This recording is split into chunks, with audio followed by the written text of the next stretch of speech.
So how do y'all feel about the situation that Kid Cudi lied and said that Capricorn called him and was like, hey, FYI, by the way, I hope I didn't mark my face.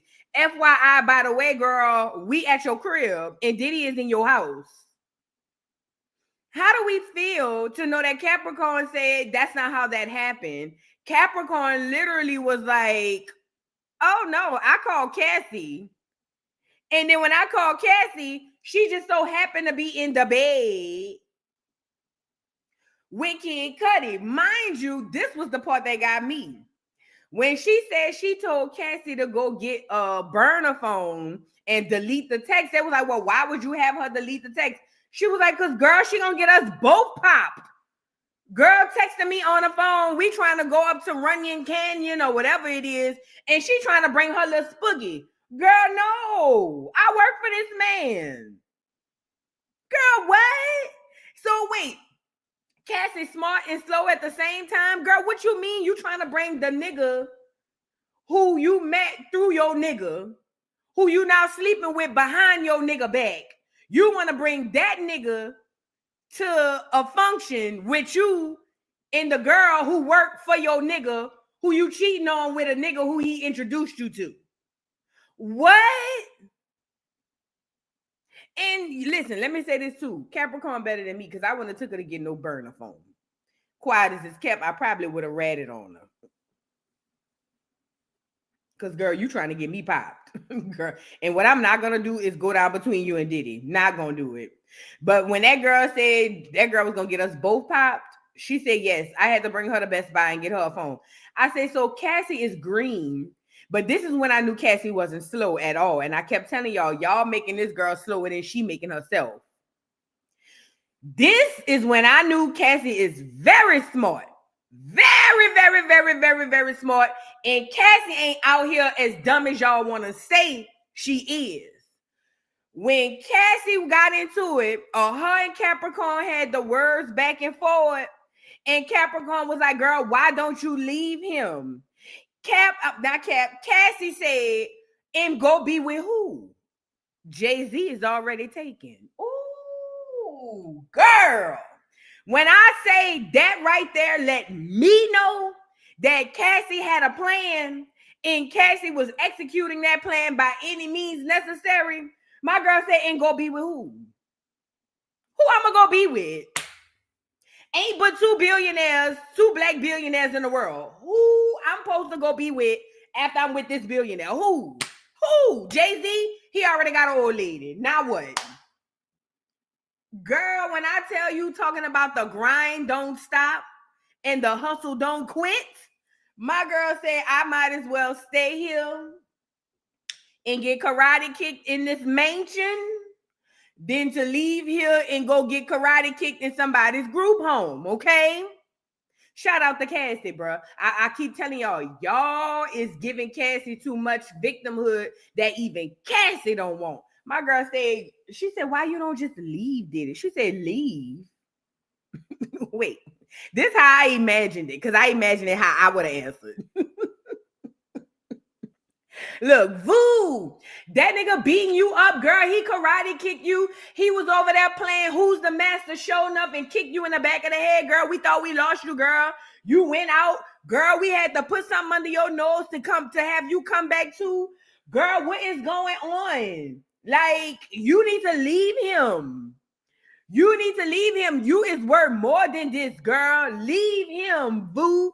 Leave him. I'm tired of watching that nigga hit you, bro. I swear to God, I'm tired of watching that nigga hit you. Next time that nigga hit you, I don't know what I'm gonna do, bro. On my mama, bro. I swear to God, I'm tired of watching that nigga hit you. Leave, boo, bro. On mama, swear, leave, bro. And this gonna be me as I wipe my tears. Excuse me. Leave. You say what? You want me to do what? You say do what? Leave. And where am I go? Who am I gonna go be with? Leave. Because that's how I would have been answered. Wait. Hold on. Pause for the tears right quick. I'm going to come back. You want me to do what now? Leave. And who I'm going to go be with? Girl, if you don't get your duck ass. My girl. Hey, like I say, that's when I knew Cassie ain't as slow as y'all making her out to be. Cassie said, girl, leave and go well. Jay-Z already taken, so there's nowhere to go. There's nowhere to go, okay? Now, one thing I will agree with Armand, and it might be an unpopular opinion, girl, when Armand said, this is some luxury abuse. Could you imagine getting beat up and then having a whole island to go to get your mind right? Like, you know what? I've had enough going to the island. I'm just going to go off to the island. I'm over it. I just need to hear the beach water. I just need the sun to set and I need to recharge. I'm just going to go over to the island. Just please leave me. Could you imagine? Not getting beat up and that nigga lay in the bed next to you. Look, nigga beat you up, cursed you out, called you everything but the child of God. Then the nigga get in the bed. Now you in the bed looking over your shoulder like this. Can't stand that nigga. Man, you feel what I'm saying? You can actually go to a whole island. I'm just saying, I ain't gonna lie. I don't want to experience abuse. That's not what I'm saying. But if I have to be in a situation sometime in my future, which I hope I'm not, if I have to be in a situation where a nigga go upside my head, I would love to be able to go off to an island to figure it out. That's all I'm saying. It's an unpopular opinion. I'm sorry, but I would love to be able to go sit on an island by myself and think about what my next move is. You feel what I'm saying? I'm tired of going sit in my car and close the door and holler, and the children coming outside saying, Mom, I'm hungry. I'm tired of that. I want to go to an island, but neither here nor there. We gonna get into Diddy trial, girl. Y'all get in here, get the likes up on the video. We also got to talk about Shannon Sharpe postponing his podcast tour, but we all know why that is, but he gonna say it's something different. Trump pardoned the Todd Chrisley and his wife. Sounds about right. We'll get into it. I went and saw Tory Lanez stabbing video, and we're going to talk about that. We're going to talk about Tory Lanez video. Jess Hilarious has a small back and forth about womanhood with this black girl who was on the Breakfast Club. It was very random, but we'll get into it about Jess talking about who can reproduce babies and stuff like that. And then Jaheim done got arrested. Girl, speaking of, let's get Jaheim on here. Girl, what is going on? Who arrested Jaheim? And what did he do? This is a real question. Oh, and by the way, y'all, I have the Miss Shirley video finished. It's done.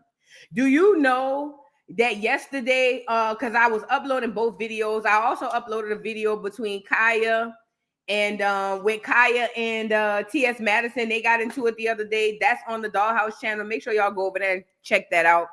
But once I edited that video, because I recorded them both together. Once I edited that video and uploaded the Kaya video, I had everything done for the Miss Shirley video. And then I forgot to make a thumbnail. So that's why that's not up yet, but it will be up when I get off. So y'all, please, my apologies. It was supposed to come out yesterday, but yeah, it was a lot going on. So let's get into Jaheim. So, and I also want to like touch a little bit on the New Orleans stuff, on the guys who escaped. But let's get into Jaheim, girl. First of all, Jaheim looks so bad. Oh. R&B singer Jaheim reportedly arrested on animal cruelty charges again. It says, according to WSB-TV, singer Jaheim was arrested May 1st on six animal cruelty charges in Atlanta. Court documents reveal the singer is accused of failing to provide adequate water, sanitary conditions, and ventilations for the 6 dogs. He was previously arrested in 2021 after being accused of starving his dogs at a home in New Jersey. Thoughts? Okay, so it sounds like he got a bunch of dogs and he's not he don't have adequate housing and stuff like that for him. It's I don't know if he was fighting the dogs. People are asking if he was fighting dogs. I didn't see that. I don't know if he was fighting dogs, but basically what they're saying is animal cruelty, because it's probably like my neighbor sometimes. Like he just let all them dogs in the backyard and they just be out there fending for themselves. Girl, you should see him windmilling against the rain and stuff. I should call the dog people on that you know what. But anyway, maybe that's what happened. So it looked like they're trying to say that it's more of a neglect than him actually physically harming the dogs. So he was arrested. I don't know. I find it funny because I saw this video of this mama on Instagram who was freaking out and hollering about how her son, he a big old dude, a black woman, but she seemed like I think she's from one of the islands or Africa or something like that. But anyway, she was screaming and hollering, and she was talking about how she keep calling the police when he go to trash in her house, but they won't arrest him, and making her stay there with him. And I'm saying that to say, so they won't arrest your son, but they'll arrest you for abandoning him. And then when it comes to this dog stuff, we all saw what happened with the Michael Vick situation. You know, they arrested him. And from what I understood back in those days, it was his cousin them who was actually the ones doing it. I heard he was in on it, but for the most part, it was his cousin and them fighting dogs. They just be needing the reason. And Jaheim, I ain't gonna lie. Just go ahead on and get rid of some of them dogs. You don't need all them dogs. You really don't. And I ain't know he live in Atlanta, girl. Let me go find Jaheim. Better put that woman first. Shout out to Jaheim. You know what? People look at Jaheim and they say, oh, he didn't make it in the industry, or oh, he's this, or oh, he's that. But let's be completely honest. Maybe Jaheim saw something in the industry and decided I'd rather be poor, broke, and disgusted and a regular human being to have my life than to be in this industry. I always thought about it like that. But they say Jaheim done got arrested, y'all. Don't clog up the prayer line, but you could say a little.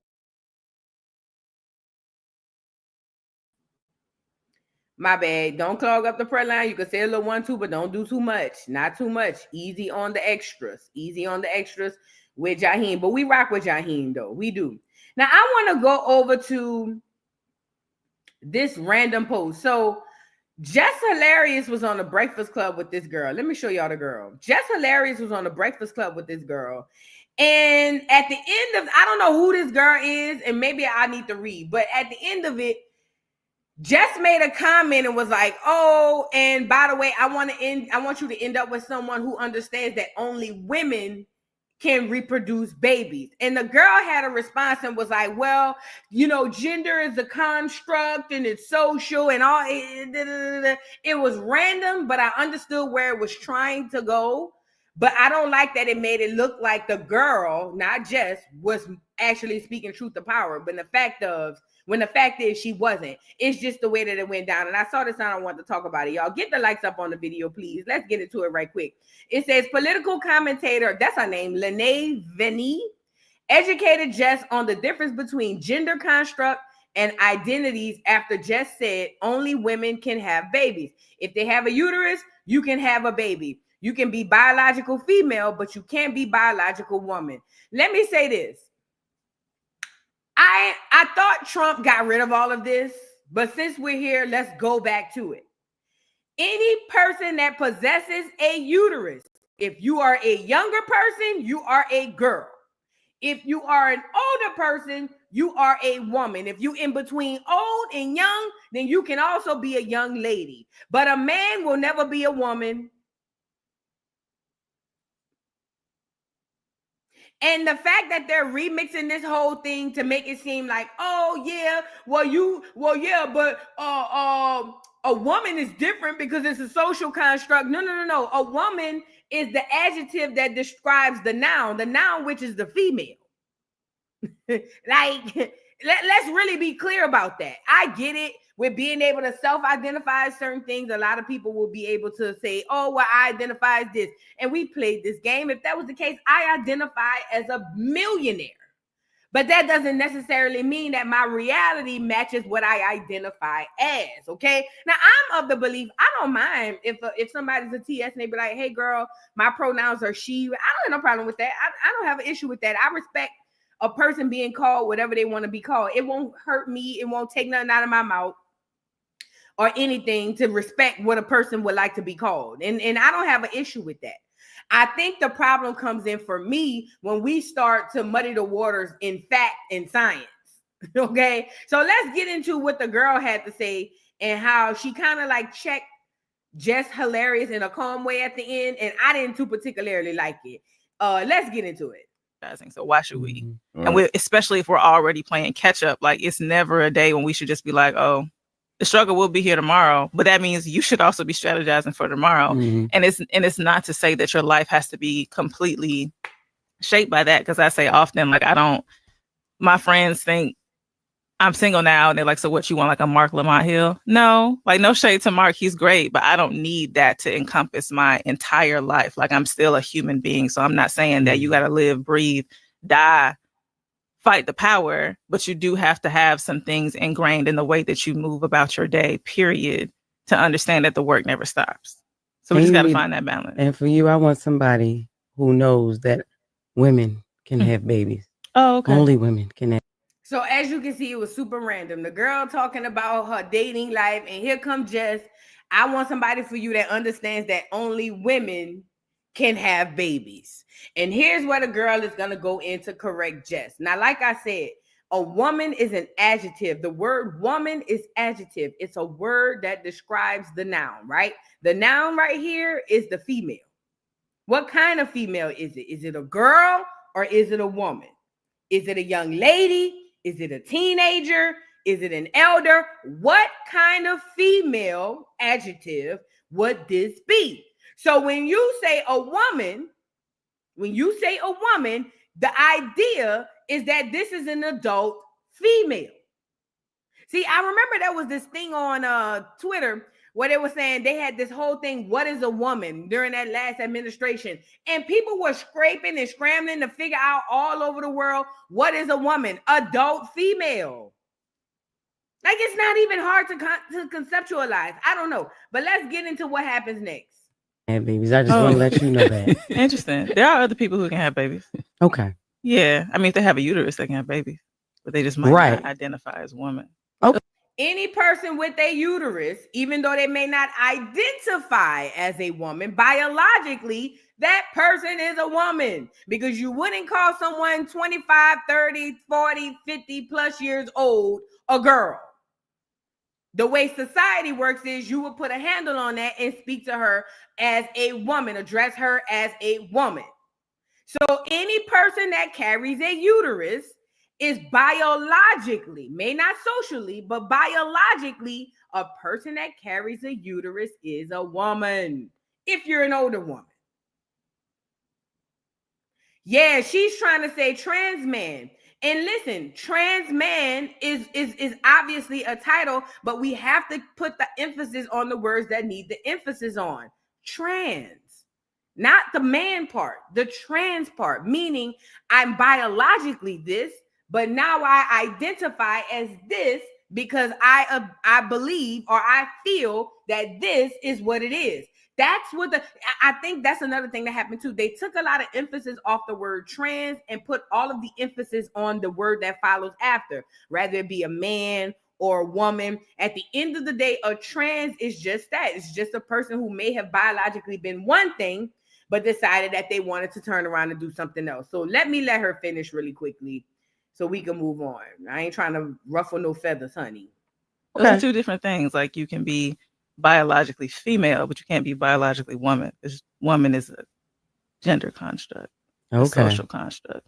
If you got a uterus, yeah, you can have a baby. Yes. That's not true. You can be biologically woman, but I see what she's trying to say. What she's saying is, in biology, there are no terms for woman, just like there are no terms for man. It's only male, female. That's it. So yes, biologically, there are no terms that separates a woman or defines a woman, but it does define a female or a male. And with that being said, now we move to the social part of this thing, and we understand that females have different adjectives, words that describe the noun, which is female. Girl, young lady, woman, elder. You get it? It could even be something as crazy as a widow, or you know what I mean? Like it's just different. I can't identify as a doctor right now if I wanted to. Well, I did. I ain't gonna lie. But I mean, in real life, I couldn't identify as a doctor. In real life. So that's the point. If you have a uterus, you can have a baby. Okay, cool. Yeah, we agree on that. Strategizing. So why should we? No, it was the way she turned her head and said, okay, cool, we can agree on that. Because basically Jess is like, if you're a woman, if you have a uterus, you can have a baby. Again, this is not even worth going back and forth over. I don't know why Jess randomly jumped out the window with this, but again, I don't know the context of the conversation, but I will say this. The conversation keeps happening and I don't understand why. It is what it is. If you want somebody to identify you as whatever you want them to identify, if that person agrees to it, then I think that it should just be that. But facts should stay facts. That's just that. I don't, like I said, I don't know why Jess randomly jumped out the window with that, but she did. And the girl kind of like checked her and was like, okay, we can agree. And kind of, rolled her eyes. I'm like, okay, girl. And I'm not even a Jess fan. So, that says a lot. But anyway, I wanted to bring that to you guys. Let's move on. Shout out to everybody in the building. I hope you guys are having a great Wednesday morning. I hope you guys are having a great Wednesday morning. It's hump day and it's a lot going on. Let's get to the Chrisleys. So apparently Trump pardoned the Chrisleys. Todd, and let me get a picture of them. What's their name? Todd, and I forget. I never watched them. Can I tell y'all why I never watched them? Because I've never been into clear people who use the mannerisms of Black people to gain access and money and fame and all that stuff. Does that make sense? Like the man Todd, in my opinion, he act like an old Black woman. And I never liked it that. I've never been the person to find white people or clear people who mimic Black people. I never found that interesting or entertaining. I've honestly found it more offensive than anything. Does that make sense? So while the rest of the world was into this seemingly gay man who act like a Black titty, cause honey, and he got this wife who's really a beard, who really play like she the man. I get offended when clear people mimic Black people. I'm one of the few. I don't care about it. But anyway, here's Todd and his wife with the Chrisleys. They went to jail, I want to say for taxes or something, huh? Wasn't it tax evasion? It says, after hearing the news that President Donald Trump will pardon reality TV stars Todd and Julie Chrisley, who served time for tax evasion and bank fraud, their daughter Savannah Chrisley, in a video on Instagram, posted on Tuesday celebrating the news. So this is the parents.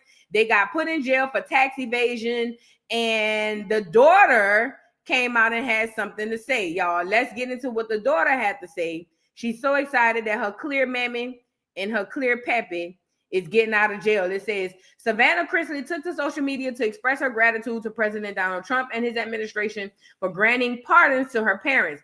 Hashtag Todd Chrisley and Julie Chrisley. This comes after they were sentenced and convicted of bank fraud in 2022. In her video, Savannah vowed to support the president and his administration in exposing corruption and fighting for the men and women that are in prison. Let's get into it. Freaking out over here. Well, I have shed so many tears. The president called me personally as I was walking into Sam's Club and notified me that he was signing pardon paperwork for both of my parents. So both my parents are coming home tonight or tomorrow, and I still don't believe it's real. I'm freaking out. The fact that the president called me, I will forever be grateful for President Trump, his administration, and everyone along the way, all of my lawyers, the people who put in countless hours and effort and love for my family to make sure that my parents got home. I am eternally grateful. I'm freaking out. I'm still sweating. We're getting some clothes together for mom and dad, getting their room put together upstairs, and I'm just speechless. I can't thank you guys enough for sticking with my family along the way and for loving us and supporting us. And Grayson's showing me like all of these things that people are posting, and we are so grateful to all of the political figures that I have come in contact with over the past 2.5 years that believed in me and believed in my family. Thank you. It still doesn't feel real. It doesn't.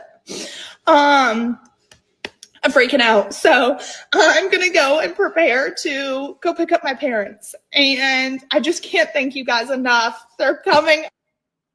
My phone is going bananas right now.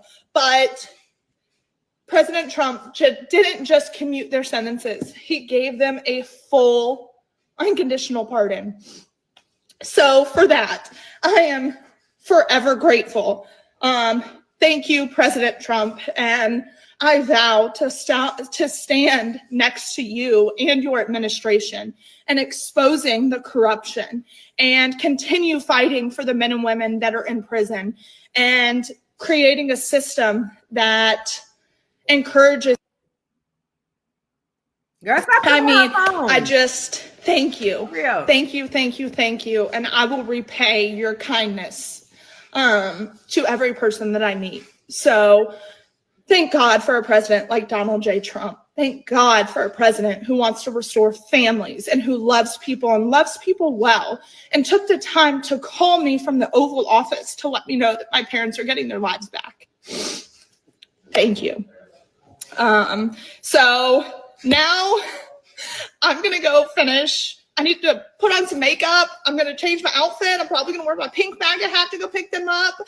I don't know. I'm forever grateful. So I love you guys, and it's time to go get mom and dad. We are free. So there you go. Todd and Julie Chrisley on the way home. You know what I was thinking about as I sat here and watched this? Black people got to start taking note. Why we don't put in a candidate in office who could do stuff for us?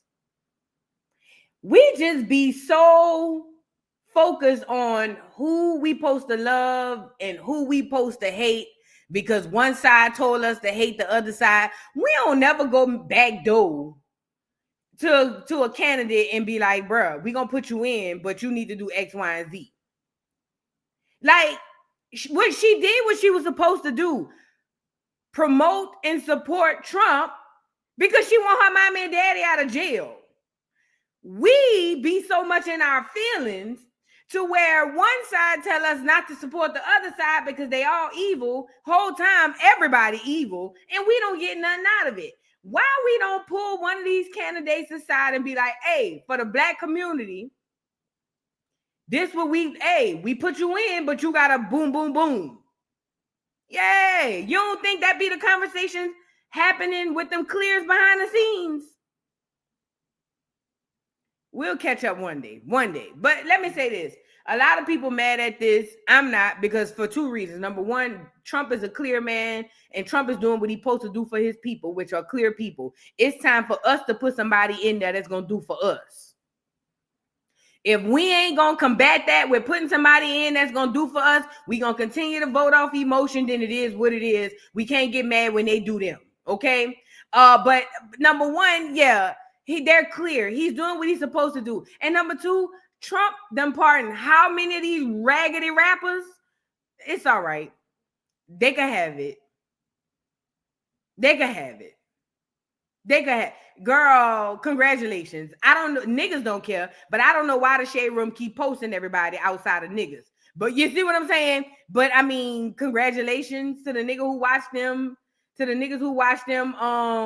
You know what I mean? I guess y'all show coming back. I don't know. I don't watch them, so I don't know. But I just think that this is a learning lesson. We gotta stop letting these people play with us because they don't let nobody play with them. When they, and listen, you go take a L. We might put somebody in there thinking, okay, bet you got us, cool. They might get in and give us their ass to kiss.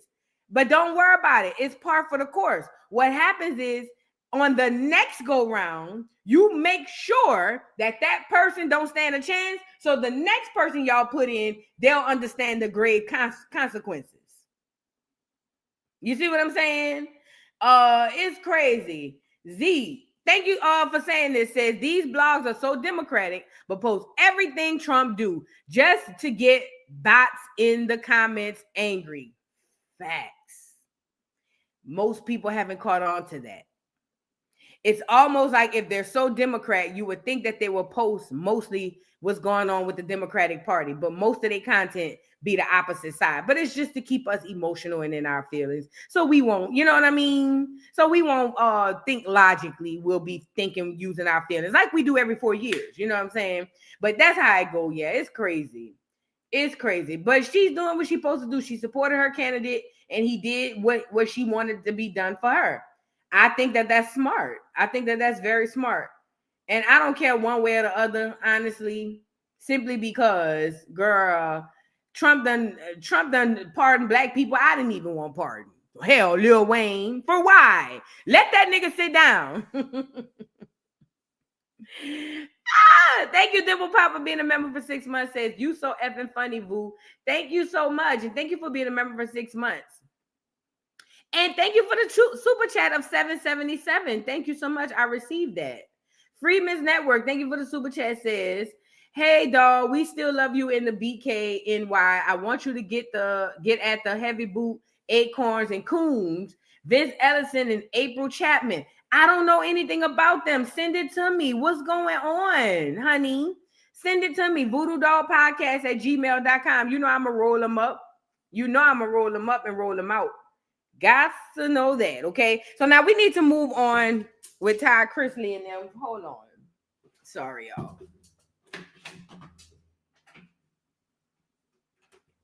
My bad, I dropped my pen. Every time I go away from the camera and come back, it's like the light disappears and then it comes back.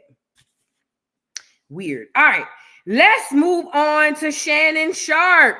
So Shannon Sharpe has come out and said that he will be stepping down. Nope. Not stepping down, postponing the podcast that he had. I guess he had a podcast tour with for his podcast. And at the very last minute, he decided that he's just going to go ahead and postpone it. Now, most people ain't remember this because there's been so much going on with Diddy. But what people don't understand is Shannon Sharpe is still fighting that case with the 19-year-old or 21-year-old. I don't know how old she is. Shannon is still fighting that case where he's over there trying to say that he didn't really abuse this little bitty clear girl, this lily white girl. Okay, let's really be clear about it. That's what Shannon is dealing with. And Shannon this is what the companies do. A lot of people don't know this. This is what these companies do. They listen. So they'll say they hire me. Let's say they hire me. Let's say I get hired and I get a salary. Whoop-de-whoop. If something goes wrong with me and the company don't give a damn if they fire me in real life and I come on social media and tell y'all, yeah, I'm just stepping down, or yeah, I just got laid off, or yeah, I just decided to step away. The company don't give a damn what I go on social media and tell you about what happened between me and the company. It don't matter to them. So I've seen this with reality TV, and we're starting to see this with podcasters, with labels, with record artists and all that stuff, recording artists. And this is because the company don't lose no sleep for some individual person going on a rant about how they didn't get fired. They don't lose no sleep off of that.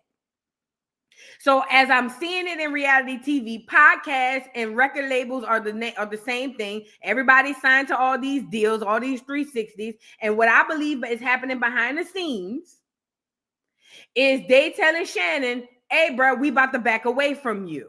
We're not going to fund this. We're not going to do that. We're not, you know what I mean? And Shannon is now coming to the internet like, oh, I just decided I'm just going to take time and focus on this. No, baby, that don't go like that. These people behind the scenes is basically telling Shannon they slowly pulling out or they slowly backing away. So now Shannon has come out to tell us that he's postponing the podcast till summer of next year. I'm going to be honest. The way the internet works and the way the algorithm work, my love, I ain't going to hold you fat. I don't know if we're going to care in summer of 2026 when you come back with the podcast. But let's get into what Uncle Shannon Sharpe had to say. Y'all get the likes up on the video. It says Shannon Sharpe postpones podcast tour amid sexual assault lawsuit. We look forward to seeing you in the summer of 2026. We get to the game, guys. I want to make an announcement. Guys, we've decided to postpone the nightcap tour. We look forward to seeing you guys in summer of 2026. It's going to be even bigger, even better. But Ocho and I have come to the conclusion that this is the best thing as of right now. And this is why I have never, ever wanted to work with nobody. I do not want my success hinged or dependent upon somebody else. Now listen, don't get me wrong. If I fumble the bag, if I F up, I can lick my wounds and eat that. That's me. You feel what I'm saying? But if this is why I never really was into group situations, not even groups that sing, because all it takes is one person to have a bad day and everybody's smashed, right? Poe Ocho Cinco sitting there like, I ain't even did nothing, and now my bag is stopped for the summer of 2025. Ocho is a bystander. He's catching a stray. This is all because in Shannon Sharpe's personal time, he wants to play Godzilla with that lily white girl and pick her up in the hand and hold her up on the top of the mountain. Now, Ocho got to pay because Godzilla over here, Shannon Sharpe, got a kink and a hankering for a little pink panker, for a little pink coochie. Now we all jacked up. This is why I don't want, I've tried it. Shout out to everybody. I don't want no partners in nothing. Listen, yeah, King Kong. What I said, Godzilla, that's the alligator or the reptile. King Kong is what I meant to say. Cause Shannon Sharpe want to play King Kong on the weekends. But see, let me tell you something. I've had my group thing. I love it. It was cool. No, I ain't gonna lie. I ain't love it. One of them I didn't love. One of them I did. One of them I didn't. You know who you are. However, I don't want my success dependent on nobody. So for me, I'm a one-man show. Now, God forbid I mess this whole thing up, I could eat that. I'm going to have to eat that because it's on me. But not when it's on somebody else. Look, peep Ocho Cinco face while Shannon telling them they got to go back another year. Oh, and by the way, Shannon has been paid hefty for the Cat Williams interview. Ocho didn't get that coin. I'm not saying Ocho broke. We know Ocho's a penny pincher. But what I'm saying is financially, Shannon is in a position to take summer of 2025 off. I don't believe in my heart of hearts that Ocho Cinco would like to financially take the summer of 2025 off. But again, when it's a group project, it is what it is. Was to postpone the tour. We look forward to seeing each and every one of you in 2026. Some of you guys that have already got the tickets, you probably received the emails and further instructions. But I want to thank you for your support. Ocho and I want to thank you, and everybody at Nightcap want to thank you. But we postponed the tour until 2026. Now, before we get to the game, guys, I want to make an announcement. So there he goes. Now he's going to postpone the podcast. But I'm going to tell you right now, it sounds like the money is moving out. And that's why they have to postpone it. Because let me give y'all a little also behind the scenes tease with these podcasts. I told y'all podcasts are the new record deals. I told y'all that. I told y'all the new record label are the podcasts. They over there signing 360s. They over there signing all type of deals to X amount of podcasts and X amount of the same way they got niggas with music is the same way they get niggas with podcasts. Don't ever get it twisted. Don't ever get it twisted. So it sounds to me like whoever it was that was funding the 2025 tour for this podcast eased out and was like, yeah, we just gonna go this way. That's on you. And them people, fight that case. Call me. If you fight it and you win, call me. We gonna put the money back down. But for now, we just gonna, kind of back out that way. Because no business wants to get the backlash of supporting, especially in the clear community. Could you imagine what the conversation is like amongst the elite clears? Could you imagine? Could you imagine what the elite clears are sitting around saying or was saying when they heard what this little lily white girl came on here and said Shannon did to her? And then they saw the text messages of him saying he gonna choke her. And then they heard the voice, this big old raspy, big old Godzilla, not Godzilla, who we say he was, King Kong. Big old King Kong nigga, big old black collard green eating, cornbread, Jiffy cornbread, cornbread from scratch with buttermilk drinking ass nigga. You feel what I'm saying? And this big old swole Terry Crews looking jolly black giant looking ass nigga standing over this lily white girl. Oh my God, Shannon, please don't do this to me, God. No, I'm so sorry, Shannon. And this big old, well, you don't get a choice in the matter.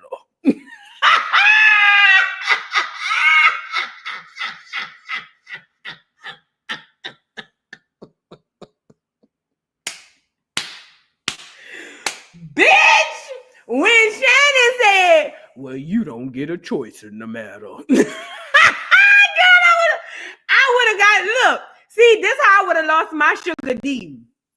Because see, when he said, well, you don't get a choice in the matter, the way I would have laughed so hard, he would have been like, I don't want to role play with you no more. You fired. That bitch said, well, you don't get a choice in the matter. How you think the elite clears feel about that? How you think them elite clears think about that? Girl, I could imagine the conversation they having about poor Shannon. Uncle Shay. Lord. But anyways, long story short, podcast postponed to summer of 2026. And I'm gonna be completely honest with you. The powers that be knows that it's so many of us with talent. You think they about to stop with Shannon? You think they gonna wait till summer of 2026 for Shannon to beat this case or fight this case? Hell no. It's over for Shannon. They gonna get him another big old buttermilk drinking, collard green eating ass nigga. Now, they might not get him one like that. This one might have traumatized him. They gonna go get him another one, light-skinned, biracial, maybe foreigner. I don't know. They gonna go get him one of them, yes, sir, bosses. I show you. They gonna get him one of them. And they gonna give him another Cat Williams interview. It won't be Cat Williams, but he gonna get something just big like that. And Shannon Sharpe is going to be a thing of the past. Uncle Shannon, the only thing I can hope is that you did well as far as investing and that who knows, with the lawsuit, they might take all that. But either way, I hope you stash like old school niggas back in the day. You feel me? I hope you went dug a hole in the ground in your yard and put something up for yourself because they about to come take all of that. But anyway, Postpone podcast. If y'all was looking for it, I wasn't. But if y'all was looking for the tour, it ain't happened. Them people pulling out, if you ask me. But boy, I would love to be a fly on the wall when them elite clears get to talking about Shannon. Boy, I'm just saying, like, and you got to think about it. Think about the movie Godzilla and King Kong. Bitch, they was ready to die behind that lily white girl. Could you imagine the way that they're thinking right now? Like, yeah, they're not going to fund him. As a matter of fact, as soon as they hang Diddy at the stake at high noon, they're going to string old Shannon up next. He next. It's coming. Hey, mark my words. As soon as they done stringing Diddy up, right now, they setting the noose right now. Soon as they done setting that noose, fixing the hanging pole, and getting Diddy on up there and tying a noose around his neck, letting him fall, they gonna set the noose, they gonna set the pole back up, they gonna set up the noose, and they gonna roll Shannon up. See, we all in the audience. See, back in the day, they used to hang one. If you got convicted to death, you were penalized that same day. So what they would do is they would call all the townsmen, call everybody in, and that's why they get that term, hang at the stake at high noon, meaning when the sun is at its highest peak, meaning when that motherfucker rising, somebody needs to be falling. So soon as they finish hanging up Diddy, they're going to drop him down, clean the noose off, redo the noose, and they're going to put Shannon back on there. Watch. Mark my word. This is what and look, once they finish with Shannon, they got some other niggas coming up there. It's a line of niggas. We got all day, all week, all year to see these niggas. Yeah, they had R. Kelly first. R. Kelly got on the noose first. See, we thought it was funny, me included, when that nigga said, she said, I hog tie her. I don't know how to hog tie nobody. That was funny. But he wasn't, listen, R. Kelly wasn't all the way wrong in his defense. R. Kelly was trying to say is that, girl, them people is playing on me. They playing on me. And we were so busy, me included, I'm guilty.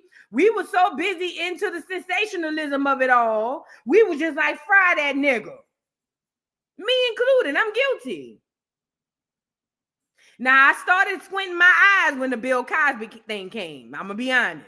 When the Bill Cosby thing came, I was just like, why are they suing him again? Them hoes wanted to get high, 3-4 in the morning, go to the hotel with Bill in the 70s, and we're suing him for why? And I still feel like that. You know what I'm saying? But either way, neither here nor there. That's when I started squinting my eyes. Now, the Diddy thing has completely opened my eyes. Like I said, it's not about righting a wrong. It's not about having him pay for the things that he did. It's about them getting us to champion them, tearing him down and hanging him at the stake at high noon. But it is what it is. I don't care either way. Y'all know how I feel about Diddy. I don't care either way. So we'll get into it. Now, I want to get into, now we done got off of Shannon. He next, though. We done got off of Shannon. Let's go to this Tory Lanez situation. Now, Tory Lanez was stabbed in prison. We all know that. And honestly, I'm going to be completely honest. Once Tory Lanez was stabbed in prison, they said it was 14 times. I was like, OMG. And it seemed like a hit. Well, there's a video on Twitter. I didn't reshare it because if anybody has ever seen someone stabbed in real life, you know that is very, I'll just say this. I did a study when I was thinking about doing what part of psychology I think I was trying to do. I was thinking about trying to do forensic psychology, and I was going into serial killers. And I'll never forget, this show came on, and this guy said, people who unalive people by gun are cowards. He was like, I don't respect people who unalive people with blickies. And he kept saying, he said, now mind you, this person was a serial unaliver. He had tens of people under his belt. So he had the position to speak from. Let's just go there. He had the position to speak from, so I was all ears. Mind you, I'm thinking about going into forensic psychology. I am still to this day fascinated with the mind of a serial killer. I am. I don't know why. And come to find out, they say that a lot of the serial killers, especially from the 70s and the 60s and the 80s, a lot of them was Pisces. And you know what I kept thinking? They must have did them something.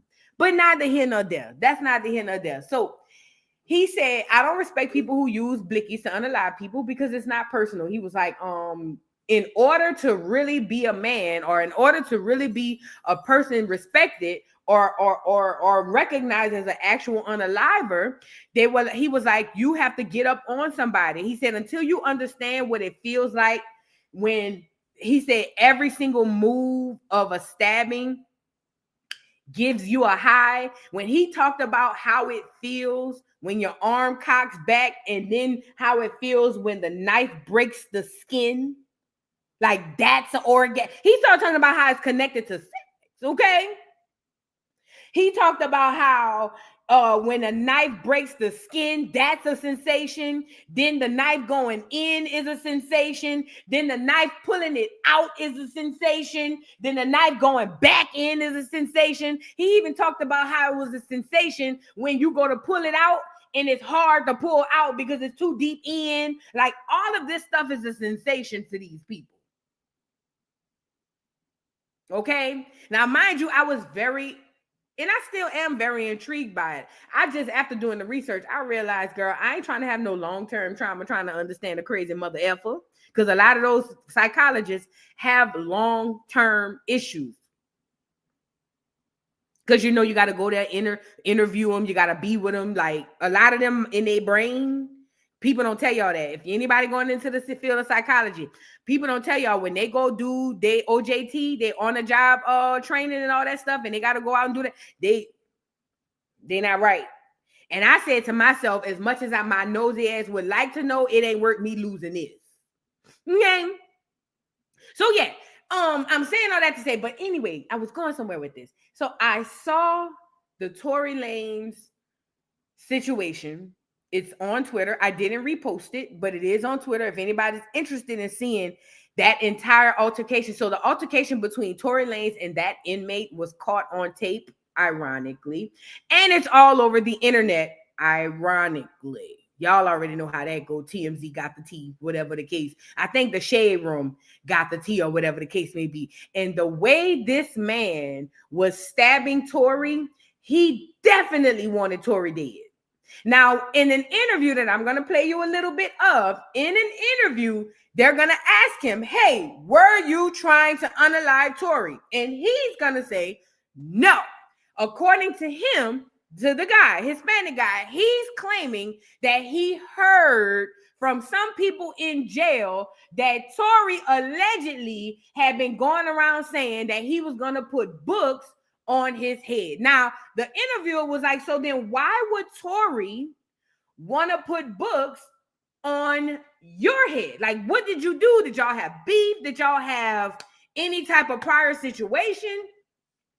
And according to the man, he said Tory was around the prison acting like he this big dog, he this, that, and the third. He don't mind getting in the paint. He don't mind fighting. He said, and Tory had made a comment toward him once or twice, and he just kind of took it at face value and assumed that Tory was going to do something to him. Now, one thing he did say, for all the seahorses in the chat, y'all going to like this part. The seahorses, y'all going to like this part. One thing he did say was, he said that when Tory was talking all of this, he said, but when he got with Tory and was on top of Tory, he said Tory bitched up. So the seahorses, I said, y'all gonna like that. Y'all gonna like that. I knew y'all was gonna like that, so I made sure I put that in on the show. He said Tory bitched up, and he basically just laid there, and he, you know what I mean? But the way this man was, you're not about to tell me that man didn't want Tory gone. You're not about to tell me that man did not want Tory gone. I don't care what nobody say. That man, I think he got it one time in the head. The way he was on top of this man, he wanted Tory gone. And you're not going to make me believe that some random black, mind you, the blacks and the Hispanics don't really jail like that. From what I understand, I ain't never been to prison, knock on wood. However, what I'm saying is the way he did not want to just disengage or bring Tory down. He wanted Tory head off the shoulders. Go look it up on Twitter. I didn't repost it because I don't like reposting that type of stuff, but go look it up on Twitter and you'll see it. And like I said, if you've ever seen someone stabbed or get stabbed or do the stabbing in real life, you understand that it's a different level of heinousness that comes with people who stab.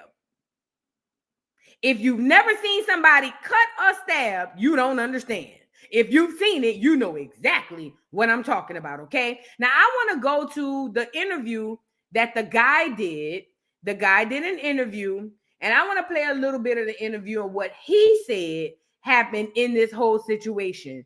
And then I'm going to go over a little bit what I believe like I've been saying since the beginning, why all of this is happening. Y'all get the likes up on the video so we can get right into the Diddy trial after this. Please and thank you. So here's a photo of the guy, and this is the guy speaking about the situation. I can fast forward a little bit, y'all. Get the likes up. I just came out in the morning to tell him, good morning. And I told him what's up. Give him a little fist bump, ask him if everything is good. We had a little situation the night before and the day before. So what was the situation the night before and the day before? So I heard some rumors that he was trying to put money on my head. He felt uncomfortable living next to him. Said I was a threat. So I confronted him. And then I found out the same thing. He said he tried to put money on my head, so he said I put money on his head. We had a little discussion or whatever. So the next morning, that night, he said some shit. Okay, okay. So the next morning, I came out to see if everything was good. Fist bump, talked to him. He said, yeah. So I was going back into my cell. And when I looked back, instead of going to cell, he was walking towards my door. He stood in front of my cell, looked at his boys, made his little smirk. And when he showed me what he had and something in his pocket, I just rushed him. What did he have in his pocket? I just rushed him. What he showed me looked to me like I believed it could be a weapon at the time. So I rushed him and I just snatched him. I just took advantage of him. He was weak. I just threw him all over and I just kept slamming him and stabbing him. And were you trying to kill him? No, not at all. But I felt like it was a weapon. I felt threatened. And when I felt like a sting in my leg, I felt like, oh, he stabbed me. So I moved back and I kept stabbing more. And I seen that he threw something. So I was like, oh, this is that. So I just kept going. After he was yelling, help, screaming, please help me. I just picked him up and I tried to protection. I said, I'm like, look at me. And then I just let him go. Like, I was saying, like, man, you trying to kill me? What were you guys like? I know why, but why would he pick you out of all people to want to put money on your head? Well, what was the beef exactly about? It was really no beef. He just talked a lot. And I had confronted him a while back about always saying certain around me. Like, I'll take a fade, I'll knife up, I'll put in his place. And to me, I feel like the second, third time hearing that in a conversation, I was like, man, what you trying to say?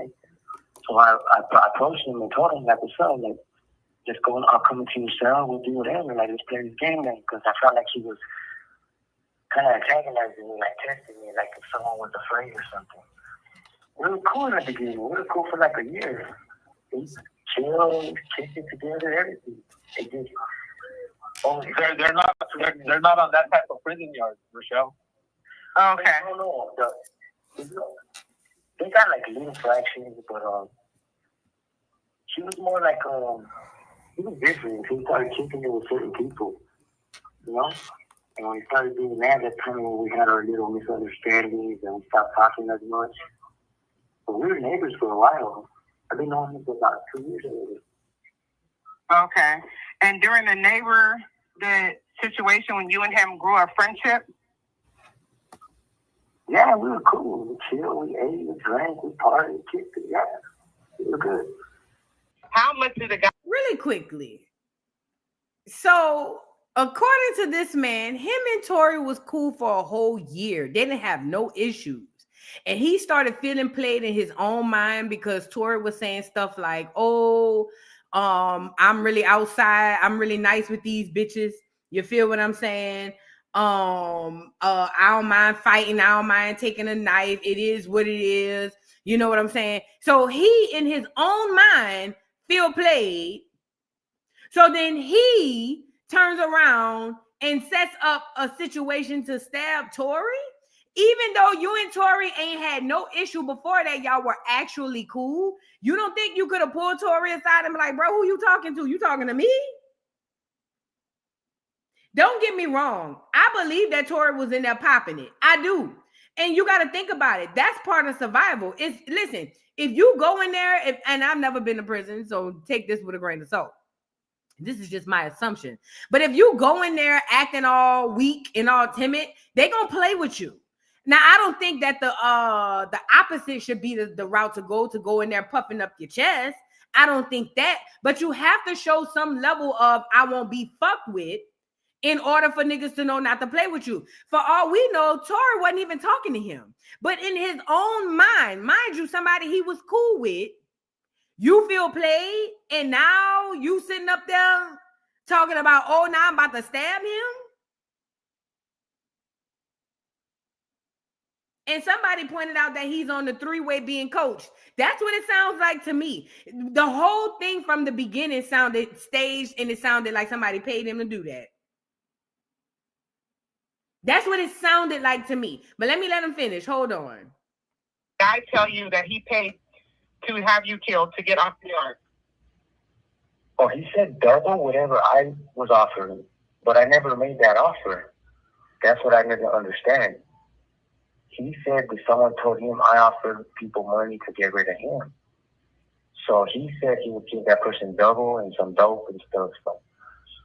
But truth be told, I never offered no money. Like, why would I offer somebody something I could do? It didn't make sense.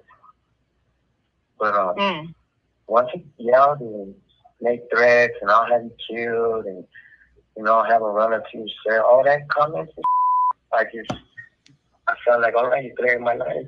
Things you looking out to do will confront you. And that's what happened the next morning. I asked him, are we cool? He said, yeah, it's cool. And when I went to my cell, he followed me. Like I told you earlier. Do you have any regrets of stabbing him? Regrets? Oh, shit. Because you stabbed him 14 times. Yeah. I know that. I wish I could do certain things over, you know, but at the end of the day, I mean, I felt like he threatened my life. So, I mean, I can't. Those actions felt necessary to me at the time, like the whole, in the moment, him coming to my cells, you know, grabbing talking like, nah, I felt like, nah, it's it. So I can't say I regret taking a stand for myself. No, not at all. I mean, I feel remorseful in a sense because it really didn't have to go that far, but I mean, he made his decisions and I made mine. Did he end up having a weapon on him? I mean, obviously I got a stab mark in my leg, but that's going to the hole. I mean, they didn't find no weapons either. I don't understand that part. Can I tell you why he's saying that and why he don't understand it? Because I did, like I told you, I did do the study into the forensic psychologist. So, okay. He's saying that Tory brandished or what he thought was a weapon. He's saying that Tory brandished the weapon. So that's why he took his knife and went to going pound town on Tory. Now, he said while he was stabbing Tory, this is a fact. Go look it up. He said while he was stabbing Tory, he felt something tingle on his legs. He wasn't sure. All he knows is that Tory had brandished the weapon and what he thought was a weapon. So he assumed that that was Tory stabbing him. No, dummy, you stabbed yourself. Because one of the things I learned in forensic psychology, I have a knack for this shit. I love it. Listen, one thing I learned when it comes down to stabbing is most of the time when people are stabbing, you will stab/cut yourself. You will. It's almost inevitable, actually. So when you be seeing, y'all ever seen them scary movies where or about Charles Manson and all them stuff, how them women was just going to town, stab. A lot of times you stab yourself. Number one, the adrenaline is going and you can't stop it because it's almost like you're on autopilot and you just going. Number one. Number two, because that adrenaline is going, you don't know what's going on. Even if you stab yourself, you probably won't feel it. But even if you do, the way your brain goes into protection mode for your body so that it won't shut down is it probably will tell you, oh, it's nothing, keep going. So you just boom, boom, boom, boom, boom. So if he was stabbed in his ankle ankle, and he's on top of Tory going bam, bam, bam, bam, bam. It is extremely highly possible that one of those bams, when he went down, especially if he's kind of in some sort of a kneeling mode, he probably stabbed himself. That's why he's saying that he said he believed that Tory had a weapon because he was stabbed on his ankle. But when the guards did the check, they didn't find nothing on Tory because you stabbed yourself, dummy. I learned that in forensic psychology. I love that shit. I listen. That's what I was supposed to do, to be completely honest. But like I said, I ain't trying to lose my mind to try to find out why people crazy. But yeah, you probably stabbed yourself, Fat. That's why you don't know where the stabbing come from. But okay, so no weapons were found from him, only from you. No weapon was the weapon I was using wasn't found either. There was no weapon found. Where'd it go? That's what in the video it shows me putting it on the floor. That's what they were asking me. I don't know. Nobody was around. It was just me and him on the tier. You know why the weapon wasn't found? Because it's gonna give too much away. In my opinion, he's a paid actor. He's a paid unaliver. He's a paid stabber. He was paid. Somebody probably gave him the knife. This is just me speculating. I don't know. This is me speculating. It sounds like somebody gave him a knife and said, hey, I need you to go and do this. And when you finish, we gonna be on it. We gonna set it up to where you and him can meet up, cross paths. I need you to do X, Y, and Z. You already got life. You ain't getting out. We'll make it so that you comfortable for the next 2-3 years. Or we'll make it sure that you comfortable for the rest of your sentence. And they gave him the knife. So when he went the bop, bop, bop, and the police or the COs came and broke it up, he said, I don't know what happened to the weapon. I set it down. The COs who broke it up picked it up so that they can hide it because it's an inside job. You get it? It's layered. This is a pyramid situation. This ain't just no random whoop-de-whoop. Girl, this is people from just like them niggas that escaped from New Orleans jail. This is layered, okay? From the guards probably all the way up to the doggone person who run the doggone jail. I'm telling you. That's why you can't find the weapon. Because listen, he said, I put it down. I don't know where the weapon is. I wonder where it could be. Inside job. Duh. Inside job.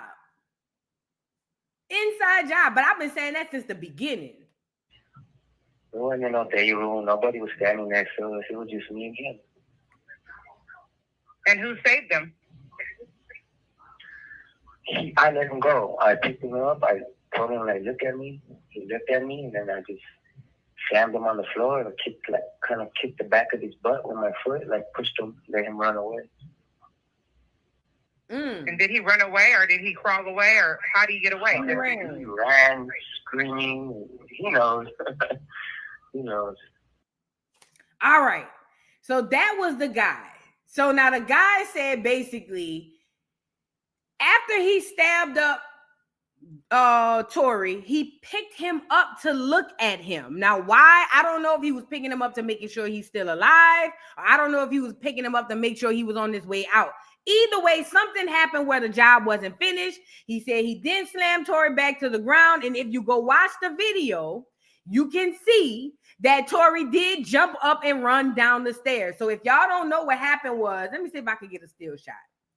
So what happened was Tory ended up running down the stairs as soon as the stabbing is over, but he was walking up the stairs to go meet him. I'm going to go find it.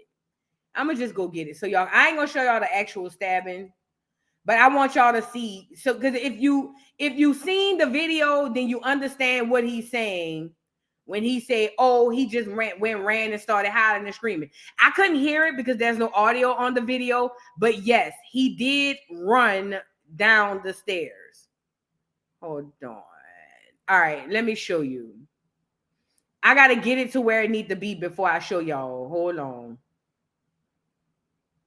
Is it about right here? Let me see.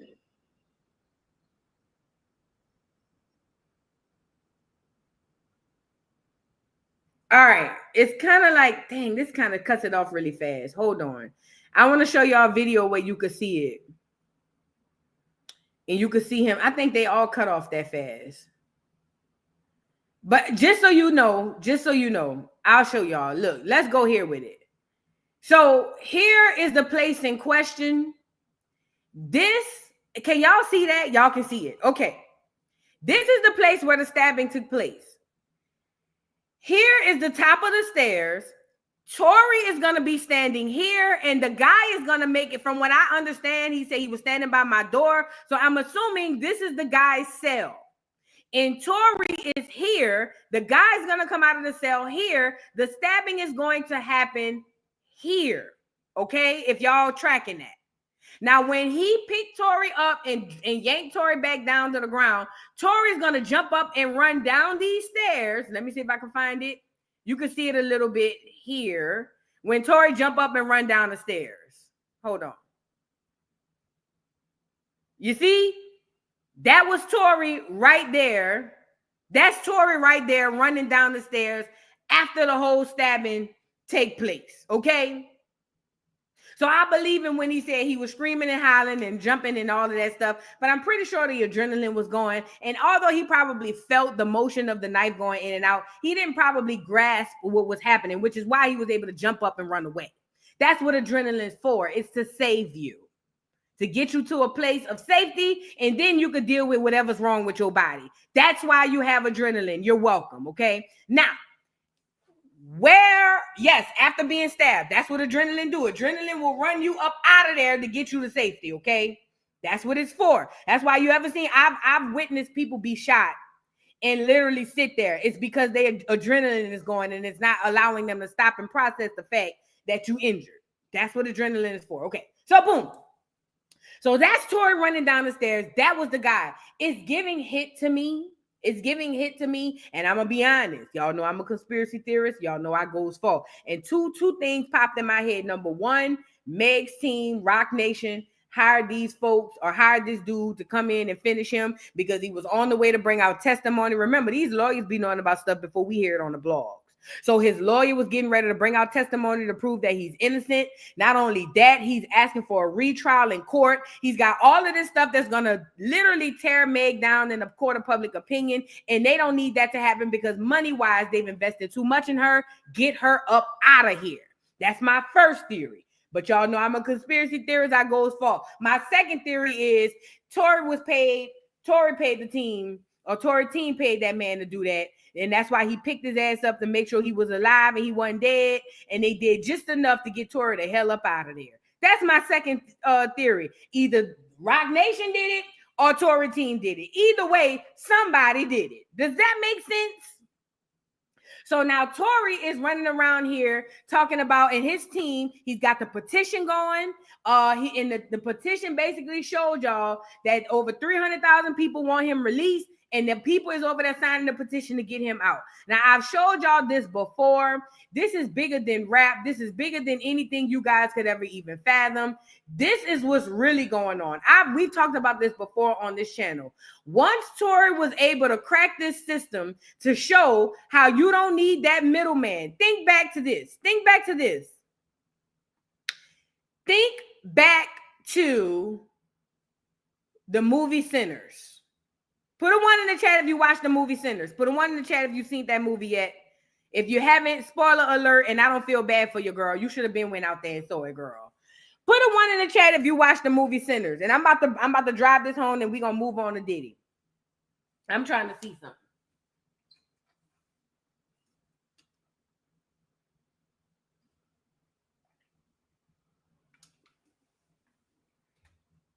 In the movie Sinners, Remick, the Irish vampire who was trying to get secrets, he was there for multiple things, but one of the main things he was there for was, number one, he wanted to reconnect with his family, his ancestors, his past, and number two, he wanted that music. He wanted that guitar, and he wanted that music.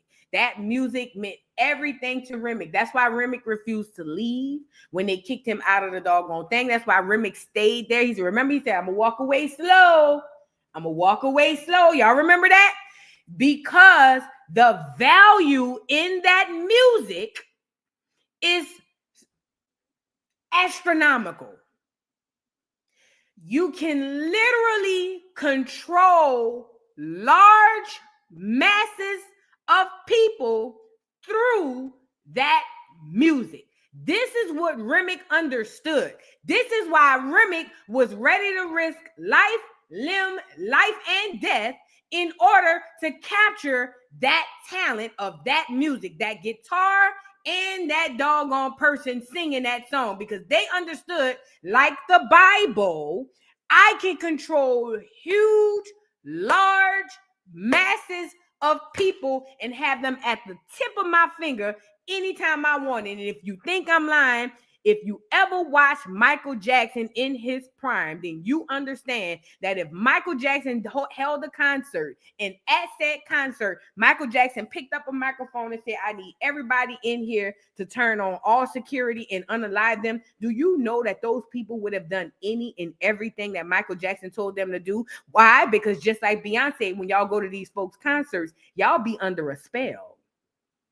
To conspiracy though, let's move on. He understood that there's a value there that's insurmountable. What's how you say the word? That they can't even value, okay? And they wanted it. That's the same thing happening in music today. They've been doing that since the beginning of time with Hollywood and with music. They understand what they can do with that music. Why do you think we got so many city girls? Because of the music. Why do you think we got so many sexy reds around this world? Because of the music. Why do you think we had so many gangsters in F the police people? Because of the music. Fast forward. They now have control. Remick has gotten control of the music. He has all full control of this music now. Financially, he makes all of the money and he pays the artist pennies, if that. And every single artist knows that in order to make it, they got to go through Remick. Remick makes 99.9% of the coin, and he gives the rest of the pennies to the artists.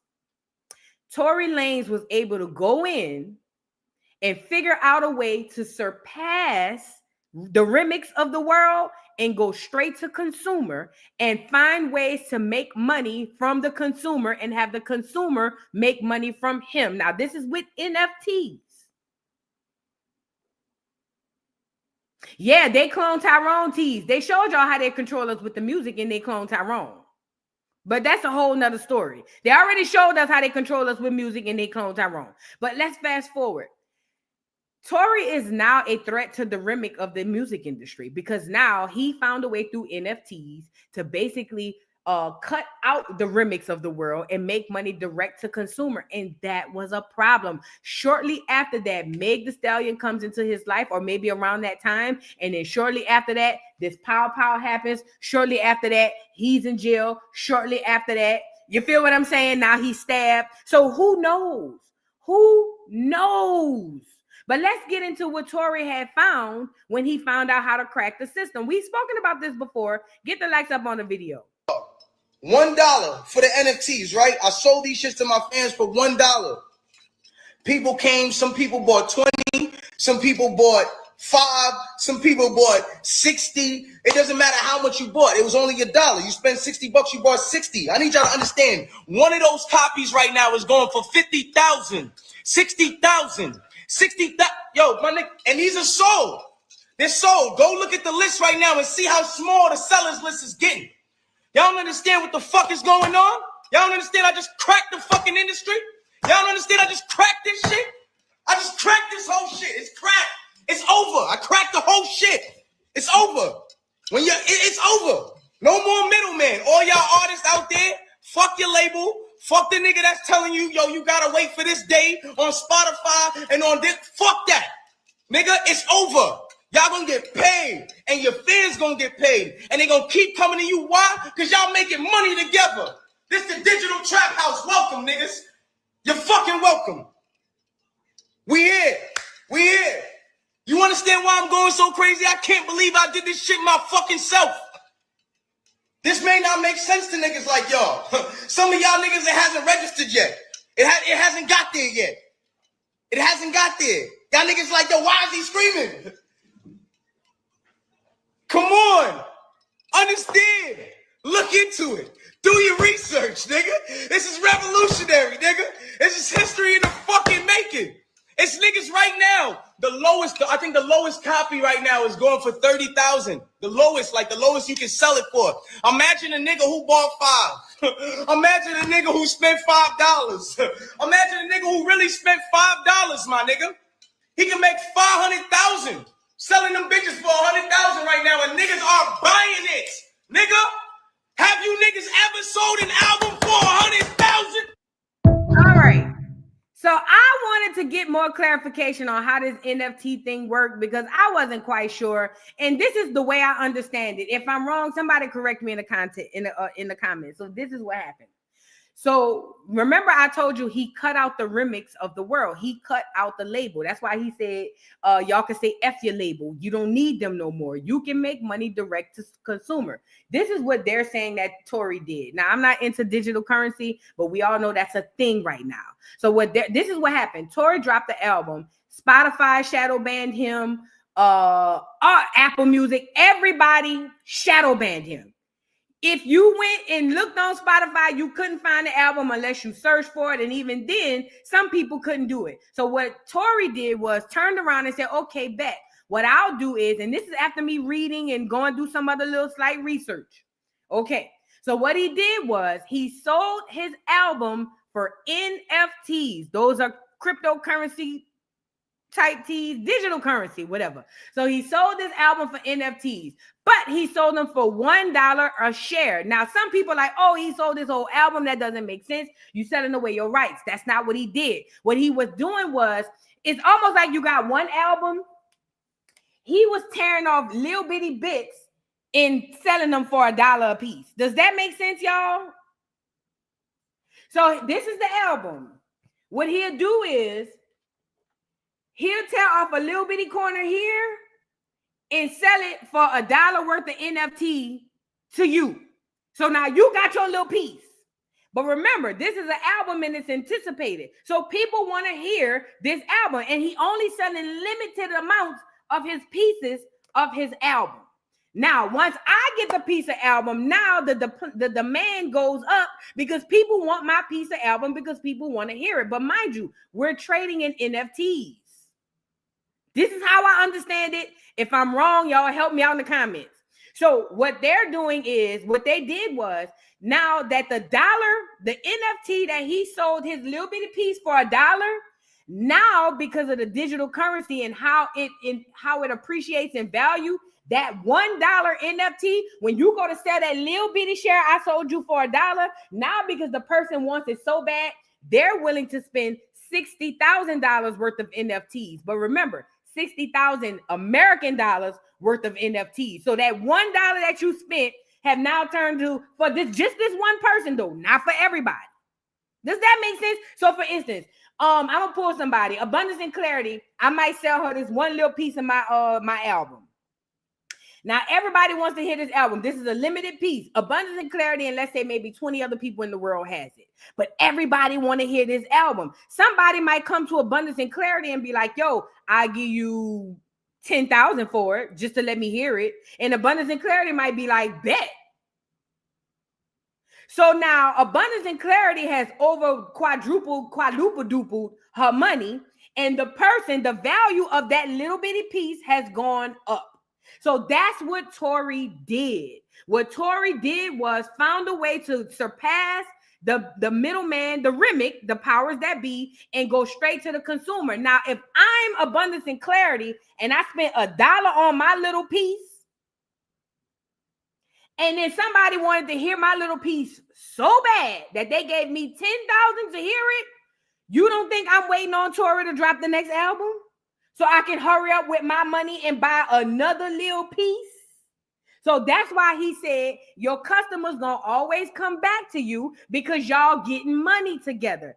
I hope I explained that right. In my brain, it sounds right. But that's what Tory did. That's exactly what Tory did, okay? And that right there was a direct threat because if other artists took on the way Tory did that, then it would literally put Remick out of business for good.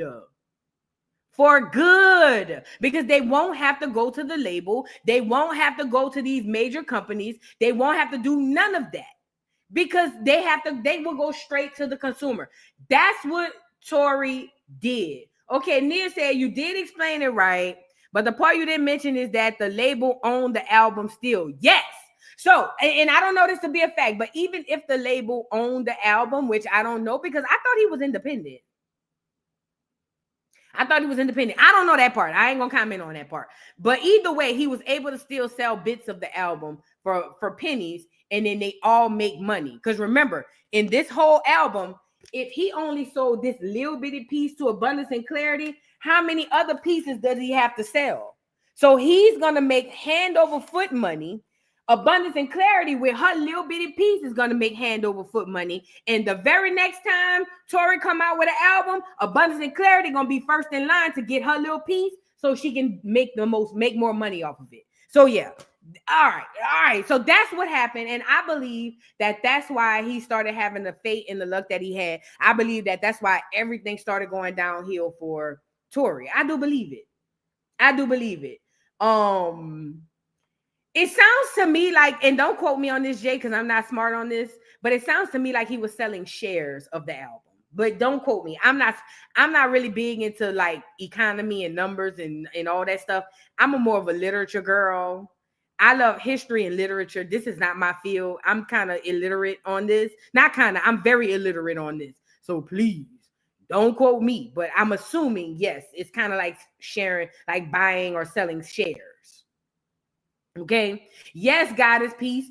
That's the whole point. They don't want to be outsmarted. They want to be in full control. And Tory literally was able to break away from that. And I think that was a problem. But with that being said, I wanted to show y'all what happened with Tory and the inmate and what he had to say about the situation. I think it was a setup, y'all. I for nothing don't believe that this was just some random act of violence. It sounds to me like this was a setup. Daisha, thank you for being a member for 2 months. I appreciate you. Bell, thank you for the super chat. Says, I find it funny that a Hispanic man poked him after security exposed Kelsey, who I believe is part Hispanic. Ooh.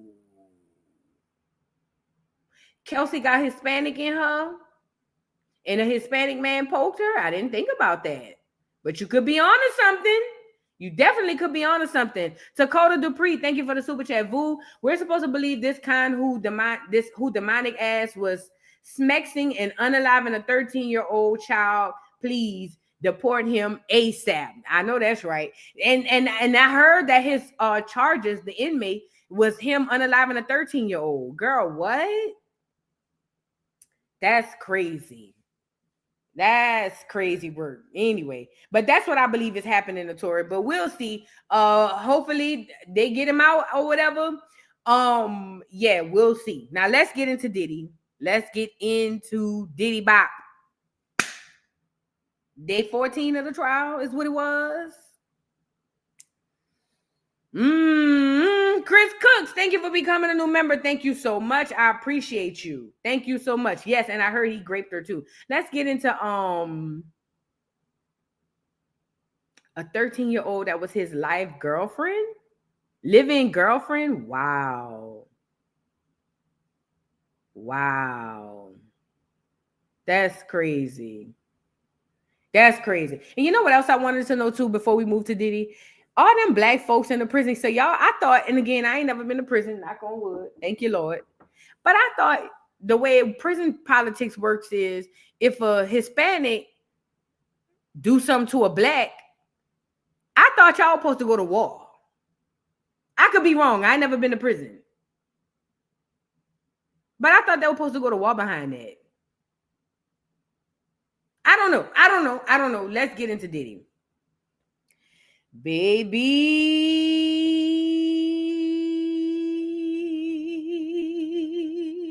So let's get into day 14 of the trial. Capricorn done came on here and said what she had to say, baby.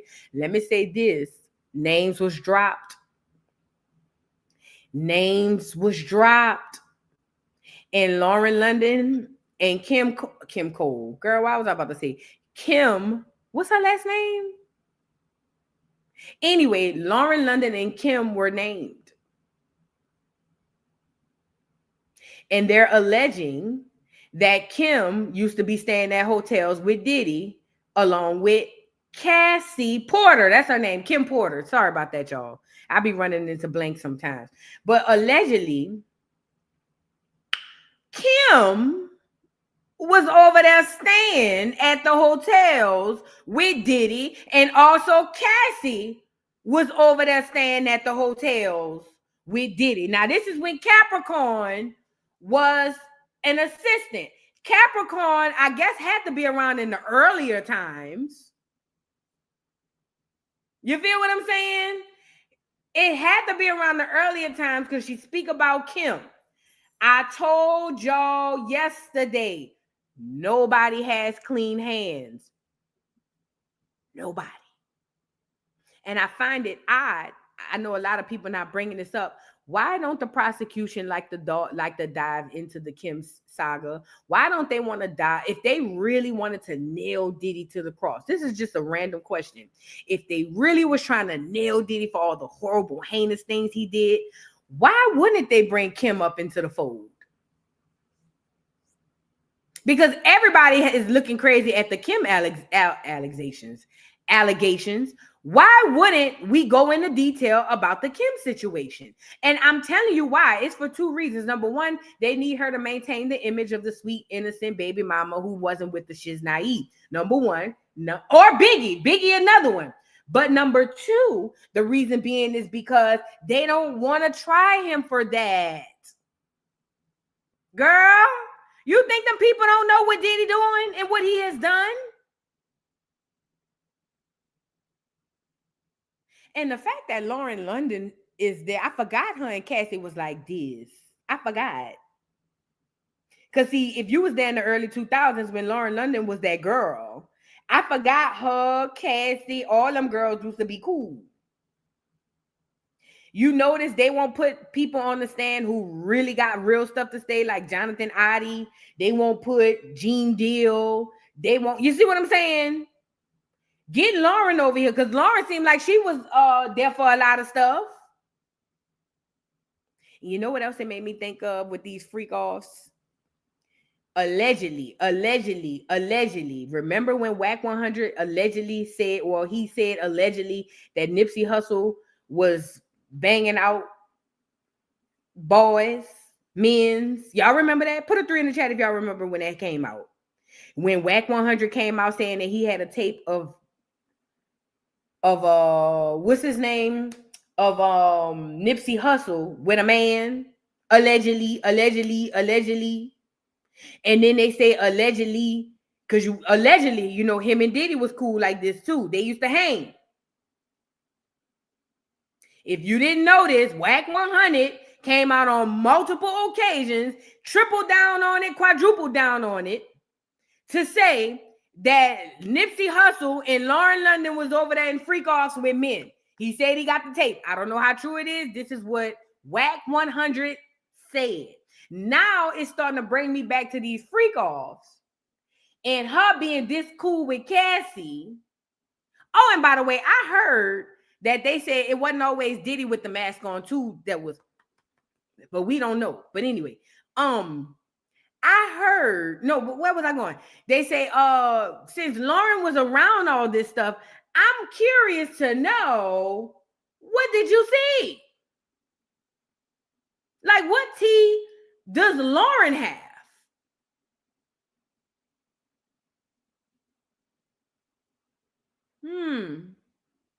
Just a curious question.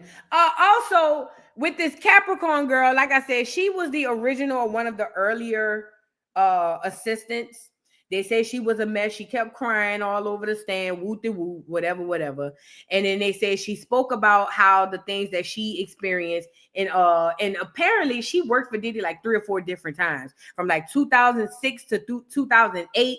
And don't quote me. Then it was like 2010 to 2012. Then it was like 2018 to like 2000. And then recently she was trying to get her job back. One theme I've learned about everybody who's testified against Diddy, it was all cool when it worked in their favor.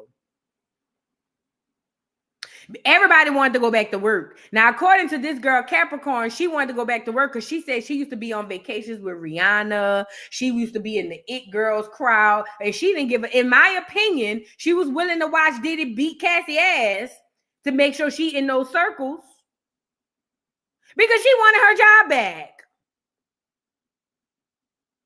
Everybody wanted something out of this. Everybody got something out of this, okay? Nobody walks away with clean hands. We are watching a whole bunch of Diddy's co-conspirators, probably with the exception of maybe Kid Cudi. But we watching a bunch of his co-conspirators rat on him. That's what's happening. So let's start with Capricorn. Capricorn came to work with Diddy. She said that she got the job with him. She was cool with him before that. She came to work for Diddy. And then according to Capricorn, she noticed or she witnessed some abuse between Diddy and Cassie. Now, a few things that happened between Capricorn and this whole situation was that Capricorn made mention that they would go to hotels all the time. And at the hotels, she said it would be Diddy and he'd have a room for Kim. And he'd have a room for Cassie. Now, what we do know to be a fact is that Kim was aware of Cassie and Cassie was aware of Kim. And they both at one time was dealing with Diddy. But when you're a billionaire, it's par for the course. Girl, we got to share this nigga. It is what it is.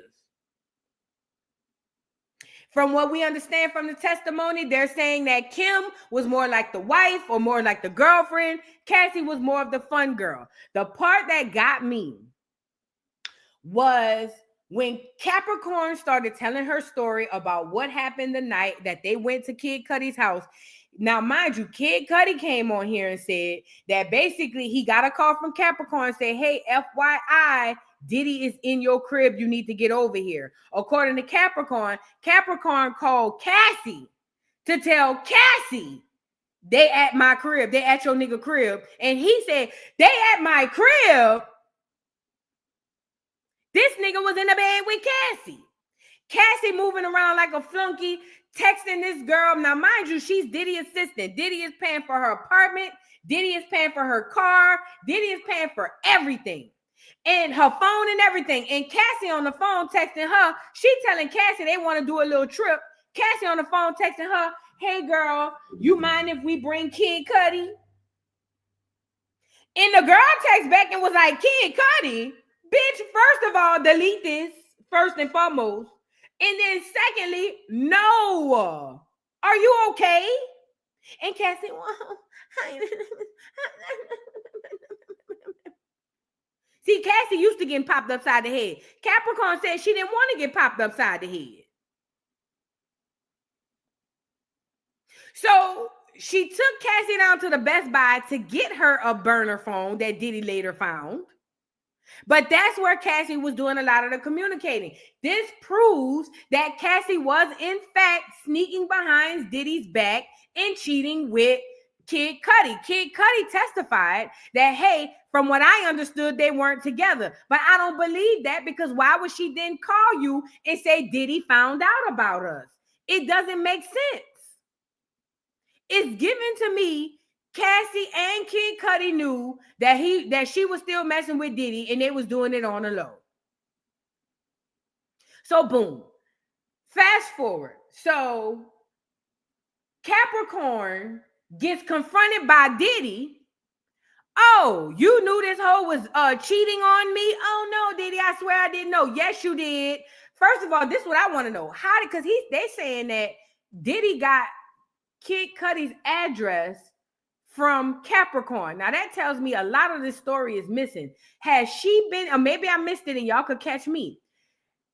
Did Capricorn used to frequent Kid Cudi's home and that's how she knew where Kid Cudi lived? Did they bring that up in the case and I missed it? Can somebody help me out? Because why and how would Capricorn know how to get Diddy to the crib? You see what I'm saying? How did Capricorn get the address and how does she know where Kid Cudi lives? So it's given maybe she did know about them cheating and was cool with it. So long story short, no, she was working with him on the Cassie album. Gotcha. Okay, so she knew where he lived. So instead of going and get Cassie, but at the time they said Cassie was gone, he went and got Capricorn and was like, B, you knew that this girl was out here cheating with Kid Cudi. Put your clothes on and come show me where he lives. They say Capricorn didn't want to do that, but Capricorn gathered her things, grabbed my keys, grabbed my purse, grabbed my jacket off to work. Mind you, didn't she say that she was working 9 a.m. to 4 a.m. every single day for $55,000 a year? And she went to HR and HR crunched the numbers up of overtime, and Diddy owed her $80,000 every 3 months of overtime. I did the math. And if she worked for 2 years, if 2 years was the time, Diddy owed her $640,000. Oh yeah, and she got a son that's autistic. She said she brought the paperwork to Diddy from HR showing that he owed her $640,000. And Diddy tore that shit up and said, get your ugly ass out of my face.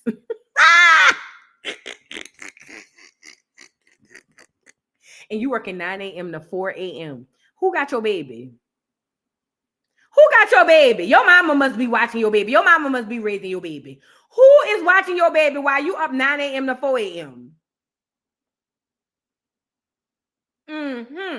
Fast forward. So Diddy comes, knock on her door and said, bitch, get up 4, 5 in the morning, get your ugly ass up and come show me where Kid Cudi live. According to her, they went down there to the crib. She was able to call Cassie on the burner phone and say, bitch, this nigga down here in Kid Cudi house, bitch, where you at?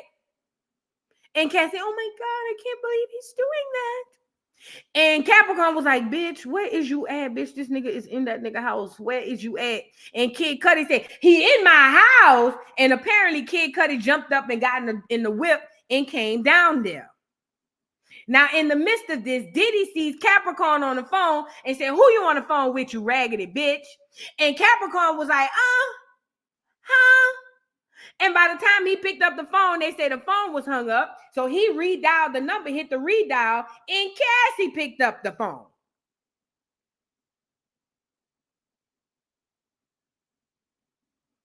Remember, Kid Cudi said that Capricorn called him and said, hey, bitch, FYI, I don't know if you're busy or not, but Diddy in your shit. This is what Kid Cudi said. But according to Capricorn, girl, I didn't even call him. I called Cassie. He just happened to be in the bed with Cassie. Okay. So he's on the way to the crib. Diddy done found out the girl got a burner phone. And later on, he's going to find out that Capricorn is the one took her to Best Buy to get said burner phone. So now Diddy is mad with Capricorn and Cassie, but put a pin in that. Okay, so now Capricorn is over there showing Diddy where the man stay. Diddy finds her on the phone, yells at her, curses her out, calls the number back. It's Cassie, and told Capricorn, you need to go get Cassie. Tell Cassie I'm holding you hostage and I'm not letting you go until you come back with Cassie. She called Cassie and was like, girl, I gotta come get you. Diddy said if I don't come get you, he not gonna let me go. He gonna keep me hostage. She said, and Cassie said, well, come on, come get me. Bitch, what?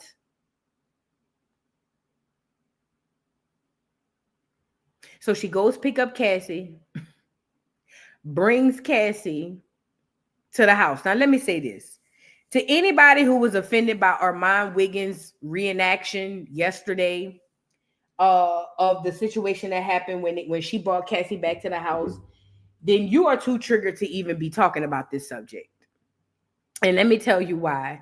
I think that it's asinine. And I got to say this part. This is just a little PSA from my own personal beliefs. If something is so triggering to anybody in the audience, I think that you are crazy in the brain to go to the thing that's going to trigger you. What Armand is doing is providing comedic relief to something so heinous and so disgusting. We know it happens all the time. When we go to comedy shows, when we watch comedy, when we watch Bernie Mac say him downstairs, and he called the little boy a little sissy, and he said that he was over there saying, I'm over here getting some milk and cookies. You don't think that was somebody's real trauma? You don't think somebody in the audience had real trauma from that? But you find comedic relief in order to tell a story, number one. That's Black American history, period. That's our culture. You find comedic relief so that you can get a story off, number one. And number two, you find a way to be able to digest the horrible, harsh things. I think I'm biased because I come from a family like that. On my mama's side of the family, everybody in my family will find comedy in the most horrible things. Girl, you could be at the funeral and my family will find something funny. For instance, God bless the dead. My sister passed at 23. My sister was shot and killed at 23. And I remember my mama was screaming and hollering and crying and acting a fool. This is just my personal story. This is the kind of family I come from, so maybe I'm biased. Now, this is funny, and I can laugh because it's my sister, my grandma, and my mom, okay? But my mama,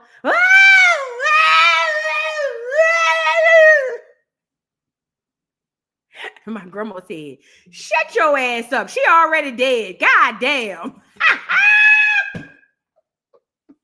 All that hollering and acting a damn fool ain't gonna bring her back. Shut your ass up. And my family lost it. Okay? In the midst of horror, in the midst of terror, our family found that shit to be hilarious. Okay? So that's the kind of family I come from. So I may be biased when I look at certain things like this. And I will accept that I am biased because I'm coming from a family that we find humor in the most horrible things. Okay? You feel what I'm saying? So when I see Armand's recaps, it feels familiar to me. I kind of do the same thing with my reality show recaps. I give more of a comedic relief to what's going on because that's just how I am, okay? Neither here nor there. I'm saying all that to say, people who have an issue with the way Armand has been delivering this case, you really shouldn't be watching this case all together. You shouldn't be watching this case all together because you're too easily triggered. You got a hairline trigger that needs to be talked to, and you need more healing. Okay, so I personally love Armand's takes.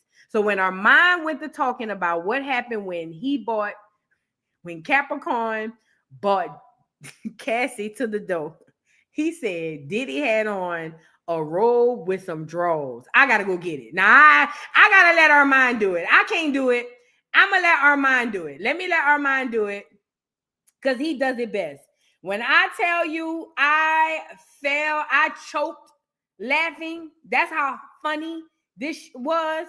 That nigga said Diddy came to the door and all Diddy had on was a coat and some drawers. You know what it made me think about too? Remember when Kid Cudi said he came to the door and Diddy was standing in the door like some damn Marvel superhero villain? Let me tell you something.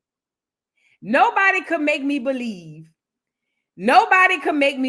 that Diddy don't he got money and then decide that he was going to reenact his childhood or live out certain things that he didn't get in his childhood.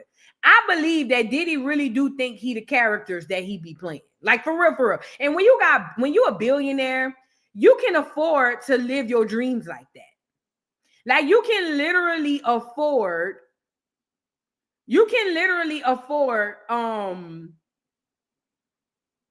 I think this is the video. You can literally afford to create your own fantasies in real life. So Armand is going to show y'all what happened, and I'm going to let Armand do it. But he's going to show y'all what happened is this the right video? I don't think I'm at the right video. Hold on, because Armand been covering it every day. Yeah, this got to be the right video. This can't be. Okay, here we go. Okay, so Armand is going to explain what happened when Capricorn bought. If you easily trigger, get off the live, come back later because we got to go to this and discuss it. This was hilarious. Now, this is Armand explaining what happened when Capricorn brought Cassie back to the crib. Check him out.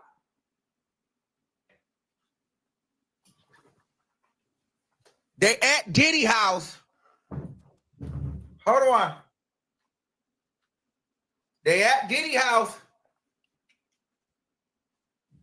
She said that Diddy was waiting at the door in a bathrobe and his underwear. And Cassie walked in. And so when Cassie walked in the door, Cassie didn't say nothing. Diddy just walked in. I'm about to tell y'all. Diddy walked in a bathrobe and his underwear and threw open the jacket and started kicking Cassie's ass. Just wait, I think what's funnier to me is how gay Armand is. I think his extra gay makes it funny, but the way he went, and then when he started kicking, Armand got on pink socks. In his mannerism, he's just so gay. And I think that's what makes it funnier. Because he's just so gay with it. Like, and then I imagine Diddy being equally gay. Does that make sense? Like, I imagine, I'm looking at Armand do it, but for some odd reason, I imagine it's Diddy being equally gay. I'm just telling you, girl, it's crazy. Let's get into the video. Hold on. Oh, girl. Hold on. Let's get into the video. Just started karate kicking Cassie. Pop, pop, pop, pop, pop, pop, pop, pop, pop, pop, pop, pop, pop, pop, pop. Roundhouse kicked her like that. Mind you, this is all in a robe and underwear. Then they said that he kicked Cassie so bad that he kicked her out. He kicked her out the house. Wow. So mind you, the whole time that he kicking Cassie doing this. All the way outside the house. Kicked her so far down the house, he kicked her into the street from inside the house. She said he never used his hands. All he did was Chung-Li kick Cassie from inside the house to the middle of the street. Bow, bow, bow, bow, bow, bow, bow, bow, bow, bow. And they said, I'm like, this nigga really, he said she didn't say nothing. She just started kicking Cassie as soon as she walked in the door. Oh. So that's what happened when Capricorn brought Cassie back to the crib. According to Armand and what he heard in testimony, Diddy had on a long ass robe with some drawers, and he flipped the doggone robe back in his drawers and got the kicking Cassie ass all the way up out the house. Okay, now mind you, Capricorn was also kicked out the house prior because Capricorn went to the doggone the chef, who was already pissed off at Diddy from earlier. And she goes to the chef and asks for turkey bacon. The chef told her, bitch, ain't no mother plucking turkey bacon, you raggedy hoe. And she said, I hate it here. And they say the chef went and told Diddy, hey, she around here talking about she hated here. And they say Diddy came and pushed her all the way till she was out the house and said, bitch, get out. But she ended up coming back to work anyway. So I guess it wasn't that bad. You feel what I'm saying? But either way, Diddy has this thing where I think in Diddy's mind, I think Diddy be in blaxploitation movies in his head. Because what would possess Diddy to just jump up and start kicking somebody like that? Like in real life. Like what would possess you? First of all, I'm thinking about Diddy going to take the lessons to learn how to kick like that. Diddy really went somewhere and had somebody teach him how to roundhouse kick and to kick a bitch down to the ground. Like he really paid somebody to teach him how to do that. And then he put it into play on Cassie after he found out again that she was cheating again.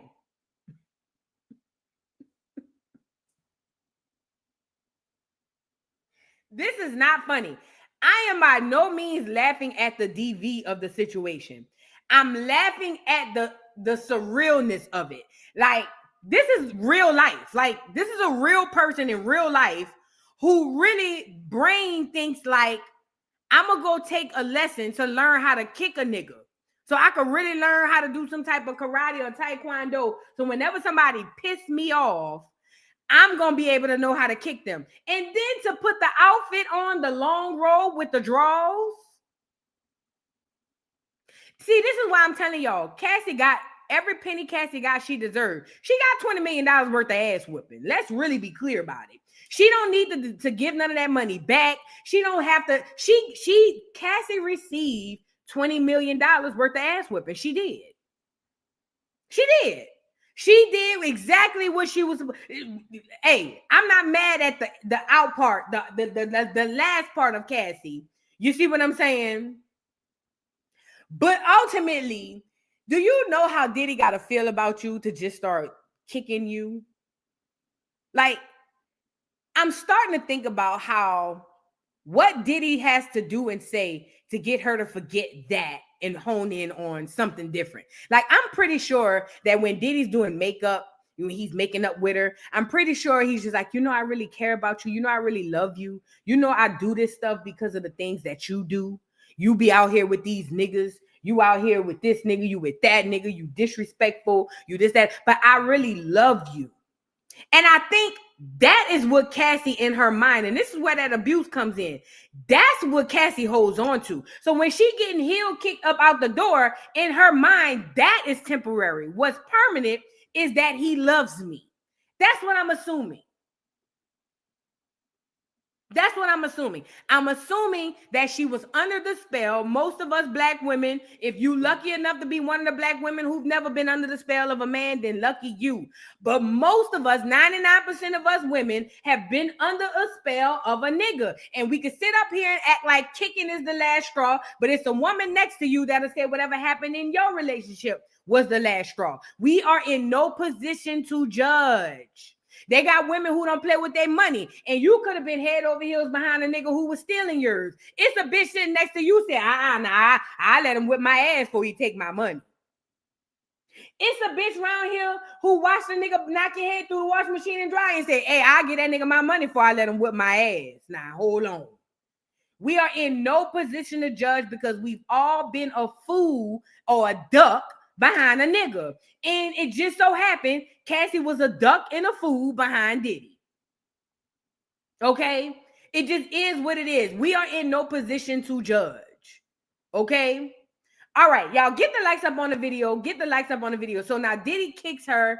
It's crazy going on, but there's contradicting stories happening because according to Capricorn, she called Cassie and Kid Cudi just happened to be there. According to Kid Cudi, Capricorn called him personally and said, yo, get over here. Diddy's at your crib. Now, some people might think this is minor, but when we're trying to talk about what happened in situations, mind you, it was never even proven that Diddy was the one who broke in this man's house. So if you can't even get stories to match, and I don't want to hear it's just minor. No. Them saying that, Capricorn saying that Diddy sent Kid Cudi on a high-speed chase, that's next level. That's something that Kid Cudi would remember. Kid Cudi would remember that when I pulled up, Diddy said, that's that nigga right there. Because according to Capricorn, Capricorn said, Kid Cudi pulled up, they heard the Porsche going, room, room, room, room. They say it's in the Hollywood Hills. Now, I ain't never been to the Hollywood Hills, but they say how it be on TV, how they be going around the hill and they ain't got no barriers so you can fall off or something.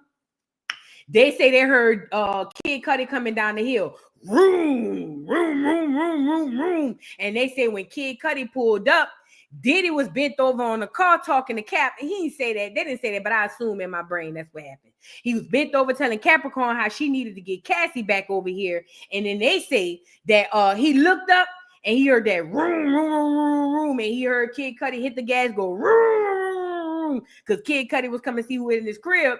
And they said Diddy looked up and said, that's that nigga right there. And then they said Diddy, along with the security guards, hopped in the truck or hopped in the car and they chased Kid Cudi all the way up the doggone hill. But it just so happened they said Diddy stopped because he seen the police and he knew that the police was going to put his ass in jail. But part of the thing that he told Cap was, he said, hey, look, Capricorn, I need you to go to Cassie, and I need both of y'all to talk Diddy. I'm sorry, to talk, what's his name? To talk Kid Cudi into not telling the police it was me, to basically lie. Say you don't know who it was at your crib, because remember, Kid Cudi said he called the cops. He said, according to Capricorn, Diddy wanted her and Cassie to either convince Kid Cudi not to say it was him, or they both be unalived as well. So Capricorn called Cassidy and was like, look, bitch, I ain't even want to be in the middle of this ugly ass shit with you and this nigga.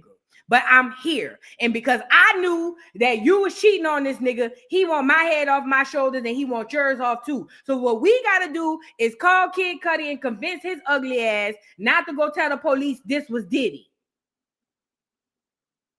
So we need to do that. And they said, Cassie was like, well, I guess. I mean, sure. I guess. Girl, if I'd have been calling Cassie, if I'd have been calling that whole Cassie bitch and my life is on the line, and this whole on the other end saying, well, I guess, she wouldn't have to worry about opening the door and seeing Diddy flip his coat back and get the kicking. Because, bitch, the way I would have used off on Cassie, bitch, what you mean, I guess? Hold, my life is on the line. Bitch, I got a child. Have you lost your mind? Bitch, hello? Wake up. Is anybody home? Wake up, bitch. What you mean? Well, I guess. I guess we'll have to just go. I guess. Do you really think he'll do this to us? Bitch, girl, the way I would have flipped my coat to the bike. Girl, if you don't get your crazy ass up out of here so we can go stop this nigga so me and you can live to fight another day. The hell wrong with you? Girl.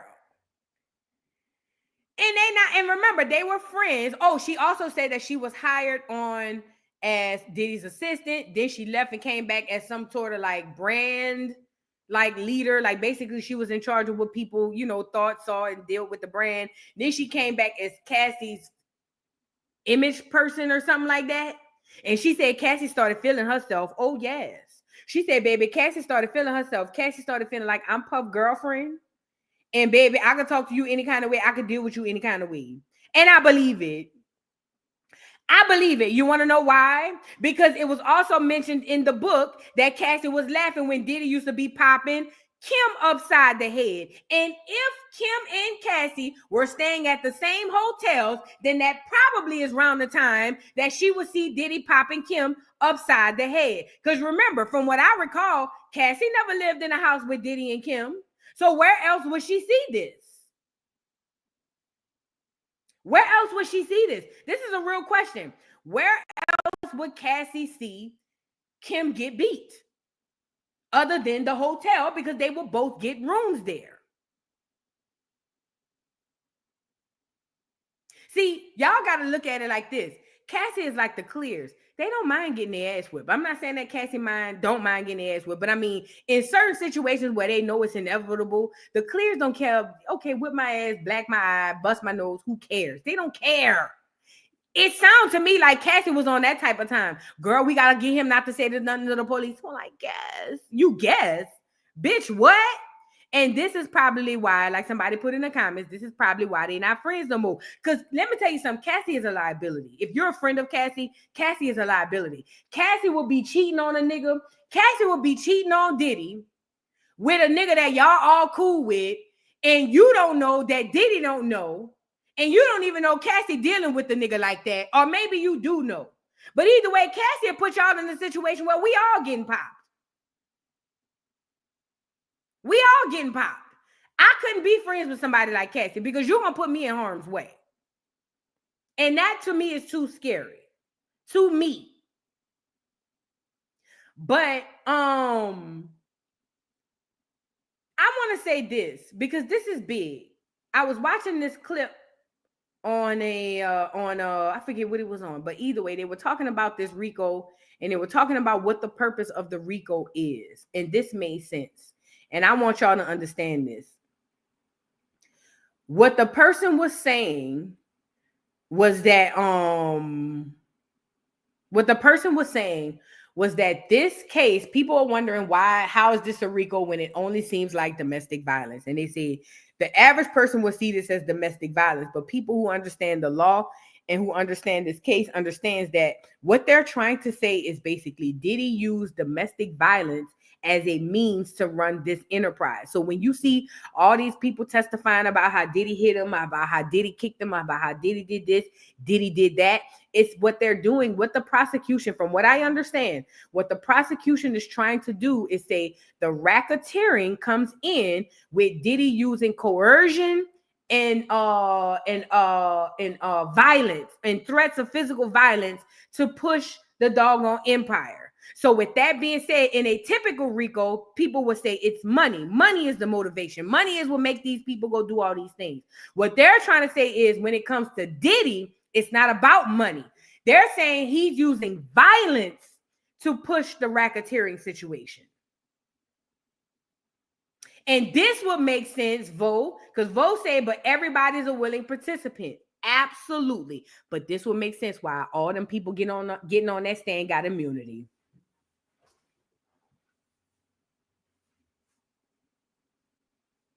This is why they all got immunity. Oh, and by the way, we found out Capricorn did a wrongful termination lawsuit against Diddy, and they don't want to expose how much she got.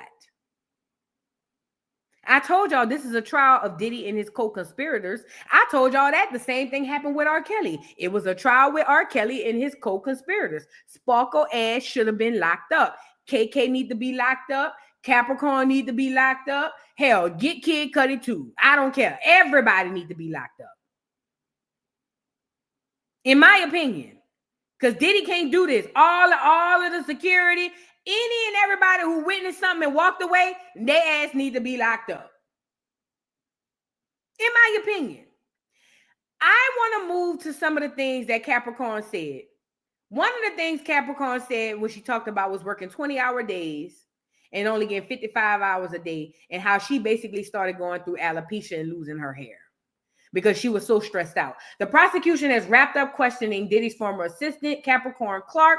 In her testimony, an emotional Clark claimed she was threatened by the mogul, witnessed alleged abuse toward Cassie, heard plans to reportedly harm Kid Cudi, and reveal shocking details about drug use and more. Clark testified she often worked 20-hour days while employed by Diddy, which caused her to develop hair loss and a stress condition. Okay? Fresh off the heels of a holiday weekend, the prosecution calls its next witness to the stand, Capricorn Clark. Clark is a former employee of Diddy who started at Bad Boy Records in 2004, where she worked for Diddy until 2020. Last week, the jury heard from Cassie's mom, a former executive assistant of Diddy's, and Kid Cudi's, and more. Let's get into it. The prosecution questioned Clark about an incident in which Diddy threatened her. Clark testified she was walking through Central Park with Diddy and his head of security, Uncle Paulie, one night, when Diddy revealed he knew Clark had previously worked for Suge Knight. Clark testified Diddy told her that since she had worked for Suge, if anything happened, he might have to kill her. Clark says she took the threat very seriously. So now they in Central Park, middle of the night, him, her, and Uncle Paulie, I'm sorry. And Diddy basically telling her, yeah, girl, I heard you work for Suge. And she like, yeah, I did. He like, bet if anything happened and you around, then I'm going to figure issue and I'm going to pop you. Clark testified that she had previously seen Diddy with the firearm while he was in her home. Says she also said Diddy told his manager that he was having issues with 50 Cent. Clark, Mr. Combs told Chrisleys he had a gun. He had a problem with 50 Cent. So basically what's happening here as well is Capricorn is saying that she's seen a gun. She also said that when Diddy came to her house, her door is metal. Her screen door probably is metal. She said, and basically she heard metal on metal. So she assumed that Diddy had a blicky when he came to her house. All right. Now, I want to show y'all what 50 Cent had to say, because obviously when 50's name get brought up, you know he get the trolling and acting a fool. And 50 Cent didn't too particularly appreciate that. Oh, let me also say this. We talked about how Diddy team requested that Kid Cudi's testimony be stricken from the case, and they requested that happened because they're claiming that, hey, girl, nobody knew what was going on. Sorry.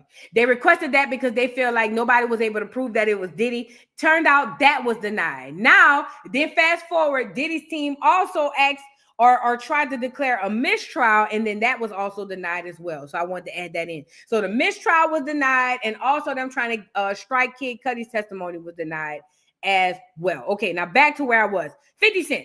So then 50 Cent, he comes on here, and he responds to finding out that Diddy had a blicky and was talking about he wanted to pop 50. Now, y'all know 50 been popped 9 times already. So when 50 saw this, you know, he had to go online and troll and respond. And this is what 50 had to say. 50 posted this. 50 says, hold on. 50 says, oh my goodness, itty bitty Diddy wants me dead. I have to lay low. I think I'm going to hide out at the playoff game tonight. Responded by saying itty bitty Diddy had a hit out on me. Oh, you know, type tease or whatever the case may be. I'm gonna be honest. He probably did have beef with 50 back in the gap, and he probably did want 50 head off his shoulder, because when 50 was at the top of his game, 50 was undeniable, and he was trolling everybody. Everybody. Do you hear me? So this was 50 Cent's response, but I want to get back to what happened here. Okay. Then it goes on to say, Clark also testified someone once threatened to throw her into the East River for stealing. She said she was tasked with bringing 3 pieces of high-end jewelry to Teterboro Airport, but the jewelry went missing. Clark says she was questioned for 3 hours about the missing jewelry and was forced to take a lie detector test. She testified that she arrived at an NYC building she didn't recognize, and a large man threatened to throw her in the East River if she failed the test. Diddy's former assistant, George Kaplan, testified last week that he was also accused of stealing and forced to take the lie detector test on 2 occasions. So this is what happened. So also when she first got on, they gave her 2 expensive pieces of jewelry worth over $1 million and told her to go bring it somewhere. Jewelry comes up missing. Now she has to take a lie detector test. Diddy had it set up to where she was brought to an abandoned building where some big old man had her take this lie detector test and told her if she failed, he would throw her into the river. Now, at first it came back inconclusive. Then when it came back inconclusive, she wanted to continue the retesting, and they said she did 5 long days of testing, and it still came back that basically she didn't steal, but she wanted to prove that she wasn't the one stealing. She said she ran across Diddy right after that, and Diddy act like nothing happened. Like he didn't even know that that's what was happening. I'm going to tell you what I believe. I believe that it was a setup. I believe that they gave her that high-end jewelry, and I believe that they took the jewelry, or they probably stole the jewelry from her and she didn't know, and it was a hazing phase. I think it was a hazing thing. They wanted to sit her in through something so grueling just to see if she'll break, just to see. You see what I'm saying? I think that this jewelry thing was a whole hazing incident. Because when she said they never found the jewelry and Diddy wasn't worried about it, that to me told me everything I needed to know. Because who loses $1 million worth of jewelry and be like, don't worry about it? Even the richest person will be worried about that. I think it was more of a hazing situation there, okay? So that's what happened with the jewelry situation. Then Clark testified she often worked 20-hour days while employed by Diddy, which caused her to develop hair loss and a stress condition. She testified that she typically worked from 7 a.m. to 4 a.m. I'm sorry, 7 a.m. to 4 a.m. for a $55,000 salary. Her job consisted of making sure he was fed, accompanying him to the studio, picking up his dry cleaning, and more. Clark also said she did not get paid overtime, although the head of HR provided her with paperwork proving that Diddy owed her $80,000. It says, AUSA, how did Mr. Combs respond? Clark, he ripped up the paper. And let me tell you something. This is another job I would never understand and I would never get. People go be personal assistants for pennies because they just want to be able to say, I did this on my resume. Y'all are insane. The amount of work these celebrities be having these assistants do, and y'all be getting minimum wage damn near, I will never understood it. I would never understand it. Y'all really be sitting around getting punched on and beat on and messed up for $55,000 a year. Y'all are insane. These celebrities leverage their celebrity, and that's why they pay you pennies on the dollar to come do all of that work. That's crazy. Picking up dry cleaning, feeding, and they say this girl was in there washing off the walls after the freak offs. Girl, you know the type of bodily fluids in that crib, in that apartment, and you going over there to work for Diddy just so you can say you went on vacation with Rihanna. Girl, fuck Rihanna, fuck big forehead ass, bitch. I don't want to be on no yacht with that hoe that bad where I got to be cleaning up feces, semen, and goddamn urine. I don't want to be on a yacht in Sandro Pay that bad. I don't even know where Sandro Pay at. But y'all be doing this for pennies on a dollar.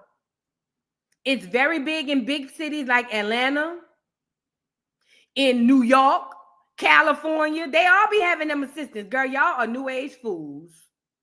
Could never. I'm just saying for me. So now the girl done developed alopecia and her hair falling out because she's stressed out behind Diddy. I had a job that had my hair falling out. I want to sue them. Prosecutors began questioning Clark about Diddy's hotel stays. Clark testified she was also responsible for setting up hotel rooms, which she typically stayed in with Kim Porter once a week. So she used to stay with Kim. Clark said part of her job was to set up the hotel rooms with supplies, including a camera, bottles of baby Earl, lube, and drugs such as ecstasy. Clark also testified Diddy would book weekly hotel rooms for himself and Cassie, where they would use IV drips for several days to help them recover from drug use. This is a co-conspirator. If I get hired on by somebody and they have me drive the car while they go rob a bank, bitch, I'm a co-conspirator. Capricorn is a co-conspirator. She drove the car to bring Diddy to the bank to go rob the bank. Period, point blank. Capricorn is the getaway driver for the bank heist. Period. This is a co-conspirator. She's setting it up. So if Diddy is a monster, so is Capricorn. So is Cassie. So is Kim. So is Jean. So is all. If Diddy is a monster, so are all these other people too. Y'all, are we missing that part? Oh, my bad. The internet told us Cassie a victim, so we got to stay with that. My bad. I forgot the internet tells us what to think. My bad. Diddy once forced Cassie to move at his command in front of other women. Clark testified that in the presence of herself and two other women, Diddy called for Cassie and gave her various commands such as walk over there, sit down, turn around, etc. And it says once Cassie obeyed the commands, Diddy turned to the other women and stated, "You bitches won't do that. That's why you don't have a man." Clark said she responded with, "Your mother effing right." Girl, look, I wish my nigga would say, "Come over here, get up, sit down, do this, do that." Man, if you don't go sit your ugly... I ain't the type of woman. I can't be taken seriously. But basically, he basically showcased Cassie to all of them to see, ha, nanny, boo, boo, my bitch bad, and y'all not, and that's why y'all can't keep a man. Allegedly. This according to Capricorn. Clark testified she was asked to obtain drugs for Diddy, buying drugs. This is a co-conspirator. Clark testified that she was asked to buy drugs for Diddy. Co-conspirator. She said that during a trip to the south of France, Diddy asked her to get cocaine. When Clark asked who the drugs were for, Diddy responded, "Not me."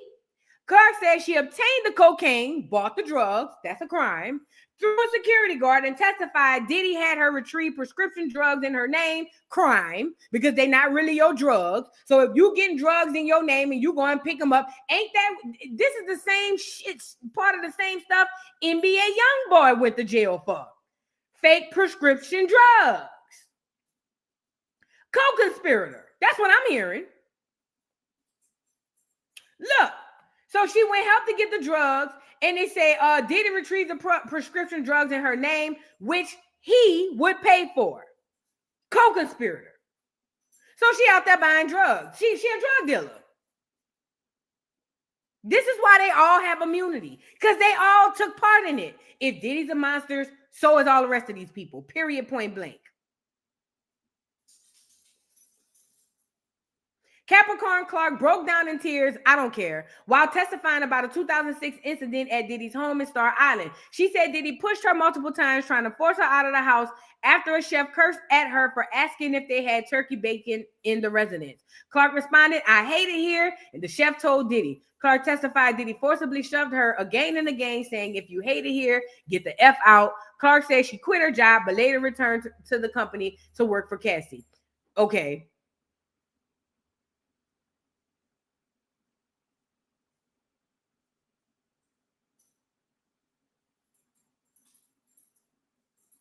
She stuck around. She didn't mind getting pushed out. She came back and got a better job. Period. Period. Moving on. Clark, who managed Cassie's image and career moves, testified she took Cassie to purchase a burner phone once she learned Cassie was dating Kid Cudi. She said Cassie told her about the relationship via text, which was a bad idea because Diddy paid for both of their phones. Clark said they went to Best Buy to get a new phone because she feared Cassie was going to get us all killed. Of course she was, girl. That's what was going to happen. Capricorn Clark testified about the morning of December 22nd, 2011. She said Diddy banged on her apartment door holding a firearm and asking questions about Kid Cudi. She said Diddy was visibly furious after finding out about Kid Cudi and Cassie and said, "Get dressed. We're going to kill this nigga." Clark said she didn't want to go, and Diddy replied, "I don't give a fuck what you want. Get your ass up and get dressed." Okay? Clark said once they arrived to Cudi's home, Diddy and his security guard, Ruben, entered the house through the front door. Clark said she was left in the car, so she called Cassie on her burner phone to alert her. Cassie was with Cudi at the time. Clark said Diddy came back to the car, took her phone, and called the last number on her history. Clark, he took my phone and called the last number. Then I saw Cudi driving up. Mr. Combs saw my face and said, "That's that nigga right there."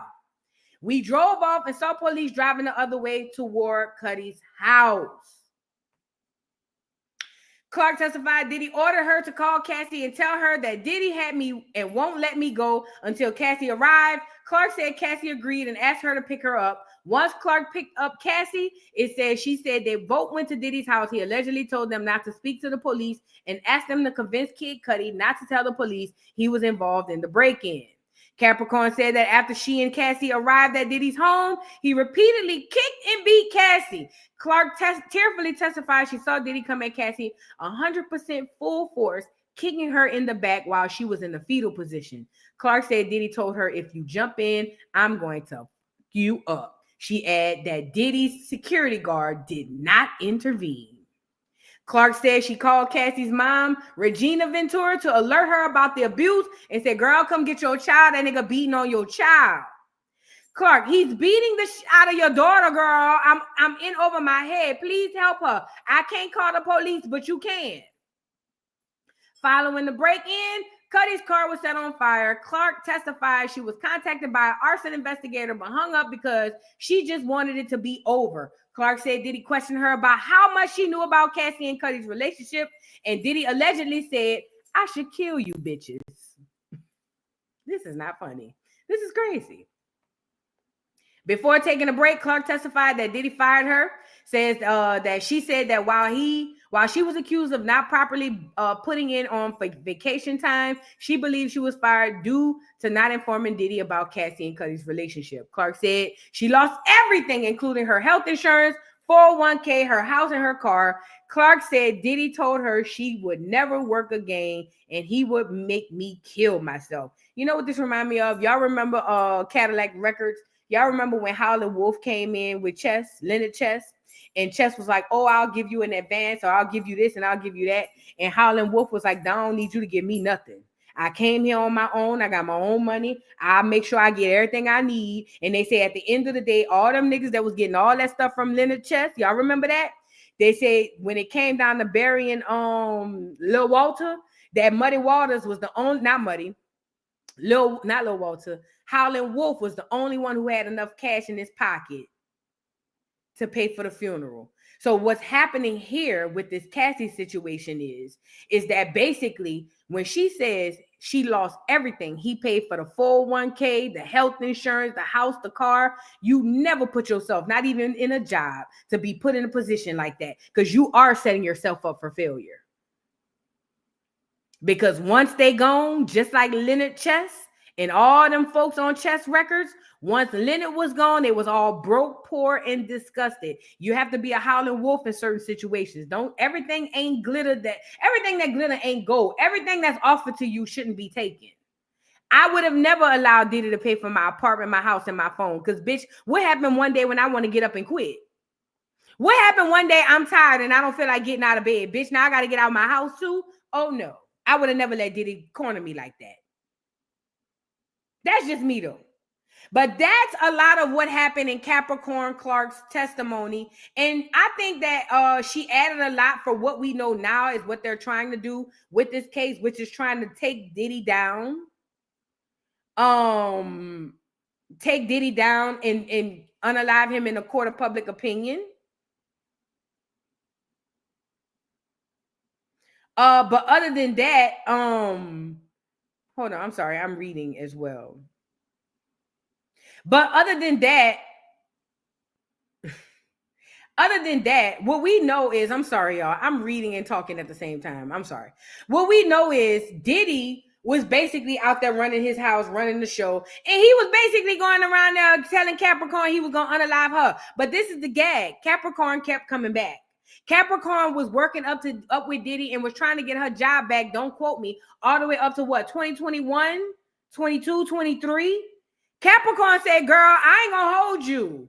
I was living the lap of luxury when I worked for Diddy. Like, yeah, I want my job back. I want my job back. Girl, what you mean? Girl, I've been living in the poorhouse. But this is what I want to know.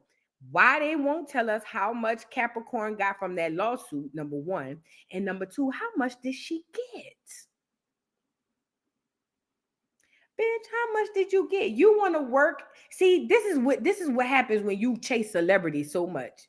Girl, with whatever you got, it must be a hefty sum because they won't tell us. But whatever it was you got from Diddy, my girl, take that money and find a way to create a new livelihood for yourself. Leave this industry alone. But even as of yesterday on the stand, my girl said she still want her job back. It's bigger than the money. It's bigger than the abuse. It's bigger than that. Nobody in the Diddy trial have their hands clean. Nobody. Let me say this again. Nobody in the Diddy trial have their hands clean. Nobody. We are watching Diddy and his co-conspirators set him up to be killed and set him up to be unalived in a court of public opinion. And I am of the belief that while we dragging Diddy down, we need to be dragging all the rest of these people too, because Diddies don't exist without the rest of the people that live around the Diddies of the world. Okay? Let's really be clear about that. Diddy only exists in the world of the Capricorns and the Gene Deals and the Cassies and they only exist in the realm of those people. See, the problem with Cassie thought that if she just used her body to do all these nasty, heinous things, I'm telling you, this was the problem. Cassie thought if she used her body to do all these nasty, disgusting, heinous things, like letting niggas pee in her mouth and squirt all on her, that this would be her and Diddy here in the future. She thought it. She thought that if she let Diddy allow all these things to happen to her, this will be her and Diddy.